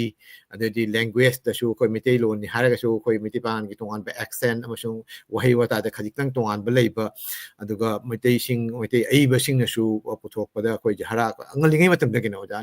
ꯀꯩꯅꯣꯁꯤꯡꯅꯁꯨ ꯑꯩꯈꯣꯏ ꯑꯏꯕꯁꯤꯡꯅꯁꯨ ꯃꯩꯇꯩ ꯄꯥꯉꯜꯒꯤꯁꯨ ꯌꯥꯝ ꯏꯟꯇꯔꯦꯁ ꯂꯧꯅ ꯎꯄꯟꯌꯥꯁ ꯏꯔꯝꯕ ꯑꯗꯩꯗꯤ ꯀꯩꯅꯣ ꯊꯤꯒꯠꯄꯒꯤ ꯀꯩꯅꯣ ꯑꯣꯏꯕ ꯏꯔꯝꯕ ꯃꯌꯥꯝ ꯂꯩ ꯁꯨ ꯅꯨꯡꯁꯤꯔꯕ ꯋꯥꯔꯤ ꯃꯌꯥꯝ ꯑꯃꯁꯨ ꯂꯩ ꯁꯨ ꯋꯤ ꯍꯦꯞ ꯇꯨ ꯇꯣꯛ ꯑꯁꯤꯒꯤꯁꯤ ꯇꯣꯏꯅ ꯍꯥꯏꯕ ꯑꯃ ꯆꯪꯉꯤ ꯉꯁꯥꯏꯒꯤ ꯑꯐꯕ ꯋꯥꯍꯩꯁꯤꯡꯁꯤꯗꯤ ꯍꯟꯖꯟ ꯍꯟꯖꯟꯅ ꯍꯥꯏꯔꯒꯗꯤ ꯃꯌꯥꯝꯅ ꯇꯥꯗꯣꯔꯤꯁꯦ ꯑꯩꯈꯣꯏꯒꯤ ꯍꯟꯕ ꯂꯩꯇꯅ ꯋꯤꯗꯥꯎꯠ ꯀꯩ ꯍꯥꯏꯇꯥꯔꯦ ꯍꯦꯁꯤꯇꯦꯁꯟ ꯑꯦꯟ ꯋꯤꯗꯥꯎꯠ ꯑꯩꯈꯣꯏꯒꯤ ꯀꯩ ꯍꯥꯏꯇꯥꯔꯦ ꯇꯟꯊꯕ ꯌꯥꯎꯗꯅ ꯁꯤ ꯍꯥꯏꯕ ꯑꯃ ꯆꯪꯉꯤ ꯑꯗꯨꯒ ꯑꯩꯅ ꯈ꯭ꯋꯥꯏꯗꯒꯤ ꯅꯨꯡꯉꯥꯏꯔꯤꯁꯤꯗ ꯑꯣꯖꯥꯒꯤꯗ ꯑꯗꯨꯒꯤ ꯀꯩꯅꯣꯗꯨ ꯂꯩꯌꯦ ꯑꯣꯖꯥꯒꯤ ꯌꯨꯇ꯭ꯌꯨꯕꯇ ꯈꯪꯗꯦ ꯅꯠꯇ꯭ꯔꯒ ꯁꯣꯁꯤꯌꯦꯜ ꯃꯦꯗꯤꯌꯥꯗ ꯊꯥꯗꯣꯔꯛꯄꯗ ꯑꯩꯈꯣꯏꯅ ꯁꯨꯝ ꯊꯦꯡꯅꯕ ꯌꯥꯝꯅ ꯏꯅꯔꯖꯦꯇꯤꯛ ꯑꯣꯏꯕ ꯌꯥꯝꯅ ꯄꯥꯋꯔꯐꯨꯜ ꯃꯦꯁꯦꯖ ꯂꯩꯕ ꯑꯣꯖꯥꯒꯤ ꯀꯩꯅꯣꯁꯨ ꯂꯩꯕ ꯑꯗꯨꯅꯅꯤ ꯑꯩꯈꯣꯏ ꯕꯪꯒ꯭ꯂꯥꯗꯦꯁꯀꯤ ꯃꯌꯥꯝꯁꯦ ꯍꯟꯗꯛꯇꯤ ꯑꯣꯖꯥ ꯑꯣꯏꯅ ꯄꯨꯁꯤꯜꯂꯛꯁꯤꯀꯣ ꯍꯥꯏꯅ ꯑꯣꯖꯥ ꯃꯌꯥꯝ ꯑꯃꯁꯨ ꯂꯩ ꯑꯩꯈꯣꯏ ꯑꯁꯥꯝꯗꯁꯨ ꯀꯩꯁꯨ ꯁ꯭ꯀꯣꯂꯔꯗꯤ ꯃꯌꯥꯝ ꯑꯃ ꯂꯩ ꯑꯩꯈꯣꯏ ꯕꯪꯒ꯭ꯂꯥꯗꯦꯁꯇꯕꯨ ꯃꯁꯤꯡꯁꯨ ꯂꯤꯛꯄꯅꯤꯅ ꯂꯥꯏꯔꯤꯛ ꯂꯥꯏꯁꯨꯁꯨ ꯑꯁꯤ ꯃꯇꯥꯡꯁꯤ ꯇꯝꯕꯅ ꯈꯔꯗꯤ ꯋꯥꯠꯂꯦ ꯇꯣ ꯑꯦꯅꯤꯋꯦ ꯃꯊꯪꯗ ꯑꯩꯈꯣꯏ ꯑꯇꯩꯁꯨ ꯍꯦꯟꯅ ꯁꯝꯅꯔꯒ ꯑꯇꯩꯁꯨ ꯁꯝꯖꯟꯅꯔꯒ ꯑꯇꯩꯁꯨ ꯍꯦꯟꯅ ꯐꯕ ꯀꯩꯅꯣꯁꯤ ꯄꯨꯔꯛꯄ ꯑꯣꯏꯁꯅꯨ ꯑꯗꯨꯒꯤꯗꯨ ꯉꯝꯅꯕ ꯑꯩꯈꯣꯏ ꯍꯣꯠꯅꯖꯒꯦ ꯉꯁꯤꯒꯤ ꯑꯣꯏꯅꯗꯤ ꯑꯣꯖꯥꯒꯤ ꯃꯥꯏꯀꯩꯗꯒꯤ ꯑꯩꯈꯣꯏ ꯀ꯭ꯂꯣꯖꯤꯡ ꯔꯤꯃꯥꯔꯛ ꯍꯥꯏꯇꯥꯔꯦ ꯈꯖꯤꯛꯇꯪ ꯊꯝꯕꯤꯔꯝꯃꯣ ꯑꯣꯖꯥ ꯊꯦꯡꯛ ꯌꯨ ꯑꯍꯥꯟꯕꯗ ꯑꯩ ꯑꯣꯖꯥ ꯄ꯭ꯔꯃꯣꯗꯅ ꯑꯩꯈꯣꯏꯒꯤ ꯄ꯭ꯂꯦꯠꯐꯣꯝꯁꯤꯃ ꯄꯤꯕꯤꯕꯒꯤ ꯍꯥꯏꯇꯥꯔꯦ ꯌꯥꯝ ꯅꯨꯡꯉꯥꯏꯖꯩ ꯃꯅꯤꯄꯨꯔꯤ ꯃꯤꯔꯔꯅ ꯆꯍꯤ 5 ꯁꯨꯔꯛꯄꯒꯤ ꯇꯧꯔꯤꯕ ꯄ꯭ꯔꯣꯒ꯭ꯔꯥꯝꯁꯦ ꯑꯗꯨꯒ ꯑꯩꯒꯤ ꯄꯨꯟꯁꯤꯗ ꯍꯥꯏꯇꯥꯔꯦꯀꯣ ꯍꯧꯖꯤꯛ ꯐꯥꯎꯕꯗ ꯑꯩꯅ ꯁꯨꯝ ꯃꯌꯥꯝꯒꯤ ꯃꯔꯛꯇ ꯀꯔꯤꯒꯨꯝꯕ ꯈꯔ ꯄ꯭ꯂꯦꯠꯐꯣꯝꯗ ꯀꯔꯤꯗ ꯁꯨꯝ ꯀꯥꯕꯗ ꯊꯦꯡꯅꯔꯛꯄꯗ ꯉꯁꯤꯒꯤꯁꯤꯅ ꯌꯥꯝꯅ ꯌꯨꯅꯤꯛ ꯑꯣꯏꯕ ꯍꯥꯏꯇꯥꯔꯦ ꯃꯇꯝ ꯑꯃꯗ ꯑꯩꯅ ꯕꯪꯒ꯭ꯂꯥꯗꯦꯁꯀꯤ ꯕꯪꯒ꯭ꯂꯥꯗꯦꯁ ꯍꯥꯏꯕꯁꯦ ꯑꯩꯈꯣꯏꯅ ꯌꯧꯕ ꯉꯝꯃꯣꯏꯗꯕꯒꯨꯝ ꯈꯜꯂꯝꯕꯗꯣ ꯉꯁꯤ ꯌꯥꯝ ꯁꯥꯊꯤꯅ ꯅꯛꯁꯟꯅꯔꯛꯄ ꯍꯥꯏꯇꯥꯔꯦ ꯑꯩ ꯏꯁꯥ ꯆꯠꯂꯨꯔꯕ ꯃꯇꯨꯡꯗ ꯑꯣꯖꯥ ꯑꯩꯈꯣꯏꯅ ꯑꯩꯕꯨ ꯀꯩ ꯍꯥꯏꯇꯥꯔꯦ ꯉꯁꯤꯒꯤ ꯄ꯭ꯂꯦꯠꯐꯣꯝꯁꯤꯗ ꯄꯨꯊꯣꯛꯑꯒ ꯀꯔꯤꯒꯨꯝꯕ ꯈꯔ ꯈꯟꯅꯁꯤꯒ ꯍꯥꯏꯔꯛꯄꯁꯦ ꯌꯥꯝꯅ ꯑꯩꯉꯣꯟꯗ ꯌꯥꯝ ꯌꯨꯅꯤꯛ ꯑꯣꯏꯕ ꯍꯥꯏꯇꯥꯔꯦ ꯍꯥꯟꯅ ꯑꯩꯈꯣꯏꯅ ꯉꯥꯡꯉꯤꯕ ꯃꯌꯥꯝꯗꯨꯗꯤ ꯁꯨꯝ ꯃꯅꯤꯄꯨꯔꯗ ꯁ꯭ꯋꯥꯏꯗ ꯁꯨꯝ ꯉꯥꯡꯕ ꯄ꯭ꯔꯣꯒ꯭ꯔꯥꯝ ꯉꯥꯛꯇꯅꯤ ꯑꯗꯨꯒ ꯉꯁꯤꯒꯤꯁꯤꯅ ꯌꯥꯝ ꯌꯨꯅꯤꯛ ꯑꯣꯏꯕ ꯑꯗꯨꯒ ꯇꯁꯦꯡꯅ ꯑꯣꯖꯥ ꯑꯩꯈꯣꯏꯅ ꯄꯥꯏꯈꯠꯂꯛꯏꯕ ꯄ꯭ꯔꯣꯒ꯭ꯔꯥꯝ ꯑꯁꯦ ꯃꯅꯤꯄꯨꯔꯗ ꯌꯥꯝ ꯆꯥꯎꯅ ꯏꯝꯄꯦꯛ ꯂꯩꯒꯅꯤ ꯃꯁꯤꯒꯤ ꯀꯩꯒꯤꯅꯣ ꯍꯥꯏꯔ ꯀꯝꯃ꯭ꯌꯨꯅꯤꯇꯤꯒꯤ ꯃꯔꯛꯇ ꯑꯟꯗꯔꯁꯇꯦꯟꯗꯤꯡ ꯑꯃ ꯄꯨꯔꯛꯄꯗ ꯃꯁꯤꯒꯨꯝꯕ ꯄ꯭ꯔꯣꯒ꯭ꯔꯥꯝꯁꯤꯅ ꯌꯥꯝ ꯆꯥꯎꯅ ꯃꯇꯦꯡ ꯄꯥꯡꯒꯗ꯭ꯔꯥ ꯍꯥꯏꯅ ꯈꯜꯂꯤ ꯍꯣꯏ ꯑꯣꯖꯥꯒꯤ ꯑꯆꯤꯟꯕ ꯃꯌꯥꯝ ꯑꯃ ꯑꯗꯨꯒ ꯁꯔꯀꯝꯁꯇꯦꯟꯁꯇꯨꯗꯤ ꯑꯣꯖꯥꯅ ꯀꯅꯥꯗꯥꯗ ꯂꯩꯔꯒ ꯃꯁꯤꯒꯤ ꯇꯧꯔꯛꯏꯕ ꯄ꯭ꯔꯣꯒ꯭ꯔꯥꯝꯁꯦ ꯑꯣꯖꯥꯅꯕꯨꯗꯤ ꯍꯣꯏ ꯁꯨꯝ ꯅꯛꯁꯟꯅꯅꯤꯡꯕꯒꯤ ꯈꯪꯅꯤꯡꯕꯒꯤ ꯍꯥꯏꯔꯝꯕ ꯌꯥꯏ ꯑꯗꯨꯕꯨ ꯑꯩꯒꯤ ꯋꯥꯈꯜꯗꯗꯤ ꯃꯁꯤ ꯌꯥꯝ ꯆꯥꯎꯅ ꯏꯝꯄꯦꯛ ꯑꯃ ꯄꯤꯒꯗꯧꯕ ꯑꯗꯨꯒꯨꯝꯕ ꯄ꯭ꯔꯣꯒ꯭ꯔꯥꯝ ꯑꯃꯅꯤꯅ ꯂꯧꯖꯩ ꯀꯔꯤꯒꯤꯅꯣ ꯍꯥꯏꯔꯒ ꯑꯩꯈꯣꯏꯅ ꯁꯤꯗ ꯇꯣꯈꯥꯏ ꯇꯥꯔꯒ ꯂꯩꯕ ꯃꯥꯟꯕ ꯑꯩꯈꯣꯏꯒꯤ ꯀꯝꯃ꯭ꯌꯨꯅꯤꯇꯤ ꯃꯌꯥꯝꯁꯦ ꯃꯅꯤꯄꯨꯔꯗ ꯃꯇꯝ ꯑꯃꯗ ꯌꯥꯝ ꯅꯨꯡꯁꯤꯅꯅ ꯂꯩꯔꯝꯃꯦ ꯑꯗꯣ ꯍꯧꯖꯤꯛꯇꯤ ꯉꯁꯥꯏ ꯍꯥꯏꯈ꯭ꯔꯤꯗꯨꯅꯤ 2023ꯗꯒꯤꯗꯤ ꯑꯩꯈꯣꯏꯒꯤꯁꯤꯗ ꯀꯝꯃ꯭ꯌꯨꯅꯤꯇꯤꯒꯤ ꯑꯦꯁꯔꯁꯟ ꯑꯃ ꯑꯩꯈꯣꯏꯒꯤ ꯑꯥꯏꯗꯦꯟꯇꯤꯇꯤ ꯄꯣꯂꯤꯇꯤꯛꯁ ꯁꯥꯟꯅꯔꯛꯄ ꯈꯣꯠꯅꯔꯛꯄ ꯑꯩꯒꯤ ꯀꯝꯃ꯭ꯌꯨꯅꯤꯇꯤꯗꯒꯤ ꯍꯦꯟꯅ ꯑꯇꯣꯞꯄ ꯎꯅꯔꯛꯇꯕ ꯁꯤꯒꯨꯝꯕ ꯁꯤꯆꯨꯋꯦꯁꯟꯁꯤꯗ ꯑꯣꯖꯥ ꯑꯩꯈꯣꯏꯅ ꯇꯧꯔꯤꯕ ꯄ꯭ꯔꯣꯒ꯭ꯔꯥꯝꯁꯤꯅ ꯌꯥꯝꯅ ꯁꯥꯊꯤꯅ ꯀꯔꯤ ꯍꯥꯏꯇꯥꯔꯦ ꯑꯩꯈꯣꯏꯒꯤ ꯑꯦꯛꯖꯥꯝꯄꯜ ꯑꯃ ꯑꯣꯏꯅ ꯑꯩꯈꯣꯏꯗꯤ ꯁꯤꯗ ꯌꯥꯝ ꯅꯨꯡꯁꯤꯅꯅ ꯂꯩꯅ ꯅꯈꯣꯏꯅ ꯀꯔꯤꯅꯣ ꯇꯧꯔꯤꯗꯣ ꯍꯥꯏꯕꯒꯤ ꯑꯗꯨꯒꯨꯝꯕ ꯑꯩꯈꯣꯏꯗ ꯃꯤꯔꯔ ꯑꯃ ꯃꯤꯡꯁꯦꯟ ꯑꯃ ꯎꯠꯄ ꯍꯥꯏꯕꯗꯣ ꯑꯩꯈꯣꯏꯗ ꯅꯣꯏ ꯇꯧꯔꯤꯗꯣ ꯁꯣꯏꯔꯦ ꯍꯥꯏꯕꯗꯣ ꯃꯗꯨ ꯎꯠꯄ ꯉꯝꯒꯅꯤꯅ ꯑꯩꯅ ꯈꯟꯖꯩ ꯃꯊꯪꯗꯁꯨ ꯑꯣꯖꯥ ꯑꯩꯈꯣꯏꯅ ꯑꯗꯨꯝ ꯍꯥꯏꯕꯤꯔꯛꯑꯣ ꯑꯩꯈꯣꯏ ꯑꯗꯨꯝ ꯌꯥꯎꯖꯒꯦ aduga Manipur haibasidi tasengna hujikse akoise kanada yengaga akoise kari tawdoino punjan mangam doino oina ko ngauraga leiba tanja sida oza akoina silaiba program se pak sanna sum khangak pataragadi yam sathina kogi achauba role amani haitare ko akoigi marak sida barrier ama leiriba se thuaira aga akoi masen se nungsinana leigadawni haiba aduna ai amuka so hanna saigi Manipuri mirror gi role yam chawi masi adum chathabiu aduga hena Meitei Pangal Meitei singa anigi sigi dialogue ka se khara toina tawrakanda swaida su saigi tokhai ba community gi to oiba interest sembo organization mayam su dum leitaba nati lei si singse loinamak bhap tarakadra aina khanjai haidare akoi su adugi message khaktani akoi ne sida tawri se pangal lama thoga aga Meitei ama chaigadawni haibagi attitude to thadu asi haina akoi su haida taunai sidi akoi gi community ama hunnaraga nungaibo ina sum taunare akoi gi se laibak thibase aduna oza khoine sila isina kadaida akoi gi shared culture shared history akoi gi shared akoi gi leminarak khiba wari mayam do puthorapase masi am chauna mateng oigani haraga iswaida thamjage loisanjage aduga ai amuka hanna oza promote pu thagachari am chawba role ni oza na lobiri base ai gi su punsi gi kwaidagi ngakpa program haitare matam amada ina Bangladesh kai se yobungam gadra ga ina khalamaga nasi ai gi living room da phammaga oza sajat khoiga oza khurshid khoiga oza promote ka wari ga sana dana ko interaction ga tawrak pai se ko achauba kari amani haitare ko ko gi step amani haitare ko adina masi ai swai de loisan jage thank you oja koi kai haitare yamna nungai ba matam gi keno sina purakba ihoni haitare the internet haigadra koi gi digital world ki anouba ihose sidai sida akoi mayam si changjan da bajar the geographical distance is no more the truth is that kan han asige se akoi akoi na sagat pa narrative tuniko hanadi imagination do ina leneram ngasai oja na su ngasai khalamba Bangladeshi asini moja kurse ron oja saja ron su chepoding chalure ko 19 ba keno da adugi mangda imagination khakte na bler mese the imagination da leiraga akoi gi sanaramba mari do hojikti reality da lakpa virtually da lakpa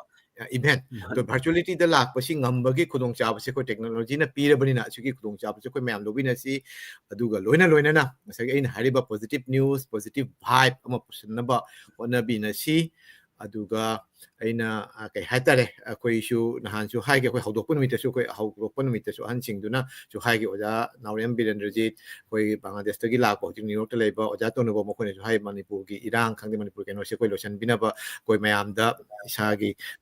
kai haitare isa gi dharma gi keno singda koi lai da khram jaba aduga loina na koi gi thamoi singna koi ningjay je Manipur ki shanti hatra peace sino mo so la kani asigi chayet na bana tragana kano si overcome asi part of the history ni mapam gi oiba hoi Europe tana chahi chama chani wang da oi kre mapam dana koi gi Africa da khani wang da oi kre sumaina ethnic ki relation da khara kano lak pasi tension lak pasi sum part of the history hai ta thau ji sum yamna nungai re haiba wal tu din ateng asi su mapam da asi su lantheng ni asi su kan adu oraga su asigi mayok ta akoi gi sumaina khara peacefully natra koi ji kai hata amaga makalu masen natra gana country masen koi Bangladesh ka India ga leinari mari wari bhab asi is not only kanglup tan Bangladesh ka India ga relationship aina se tawbuding ngam ador khajik tang mor su Tripura dagi Assam dagi koi mitai manung da koi Bengali lon ngang na dai Bengali ki program su sum tawjai oja nang sai ha ba oja sajat oja khurse ron su tambi he koi gi mirror gi platform si that even Bangladesh ki linguistic minority koi chakma di oja maming tabi ramani chakma adugai di moi garo koi Meghaloi da leiba garo sing garo khasya adumaina koi keno da leiba hill track koi gena hill tracks da leiba ati atop koi Myanmar de lakpa koi mok India the mo aina khangne koina keno aina marma aina khangne asone loan macha koi maybe they have like 50,000 60,000 but 20,000 some have keno na chak one of the lakh tade dipan le asone koi loan macha loan basingi ai basingi manung de so koi keno breeze ama thami to aduna mathang koi 2021 the 22 the tha ma chupa language macha singi koi keno na silli middle gi market gi maru aina thorang lauraga loan macha baduna Bengali version da oin tawre Bengali version da mirror ki maikai da gi mapam da lei organization sing du ga kusam naraga apunba platform amma koi Bangladesh da lei ba loan macha sing gi site da masung loan kamani hingan ga da gi habad koi thawra ma pangthok adumna ngasi su koi matang da koi thawra pangthoi to asine ai gi samlap pa jarne koi ngasi gi oina di mayam si kaina bagi yathang ni jari aduga oja sing ngasi lengbire maru oina oja soit Bangladesh oja kurset amasung oja sejat akoi ahumbu egi thamoi nung dagi thagachari ikai khumnajari Manipuri mirror team gi makai daksu koi ikai khumnajari Manipuri mirror team si akoi yamna nahawai ba kangu haitare koi nauna tangjalakpa keno ngateni sigi lamsi de sidam haire khangenate New York tagi koi hamom nana cha adedi koi opu keno le mutum opu adugedi koi sida koi Montreal da ngasi koi skin di jaw me moi loina back da leiba aduga makhan technical support to bakang ngoteni aduga gi di report seram report aduga loina na koi keno gi silet gi Rasel Mapam Rasel adedi koi Bhanuwas tagi hamom probit koi team win koi work to bani dhaka da koi oja chandrajit lei di pari ching tham to mai ta koi si koi team mama shemaga si platform si aduga oja saja oja khori ro sum keno win peng tengmang bi hai ta adi roshona ba si lei to sumaina koi teamwork ni asi isagi natra koi lanagi keno nate mayam gi aphaba mayam gi keno si lo koi miti lo si international koi regional natra gana koi keno gi mai kai da gi koi international ona puthok pa ngamna bo hona jabani even koi Canada da su koi Manipuri mirror gi mai kai da gi keno ona su larik phong bagi natra gana koi chei ahum su bagi pangthok pa koi si pangthok chei kai hatare community hall amada so koi si isa khaktang lakpa family khaktang lakpa nataba akhoi gi loan not culture language literature su yauna lakpanina adu su sum hingan ba aduga loina koi sagon na chatpa haitare adugi padam duga tawjabani amuka su hanna yangbiri ba tabiri ba mayam su ikai khumnjari kai hatare ngasi gi tapam si asida oina lotion bagi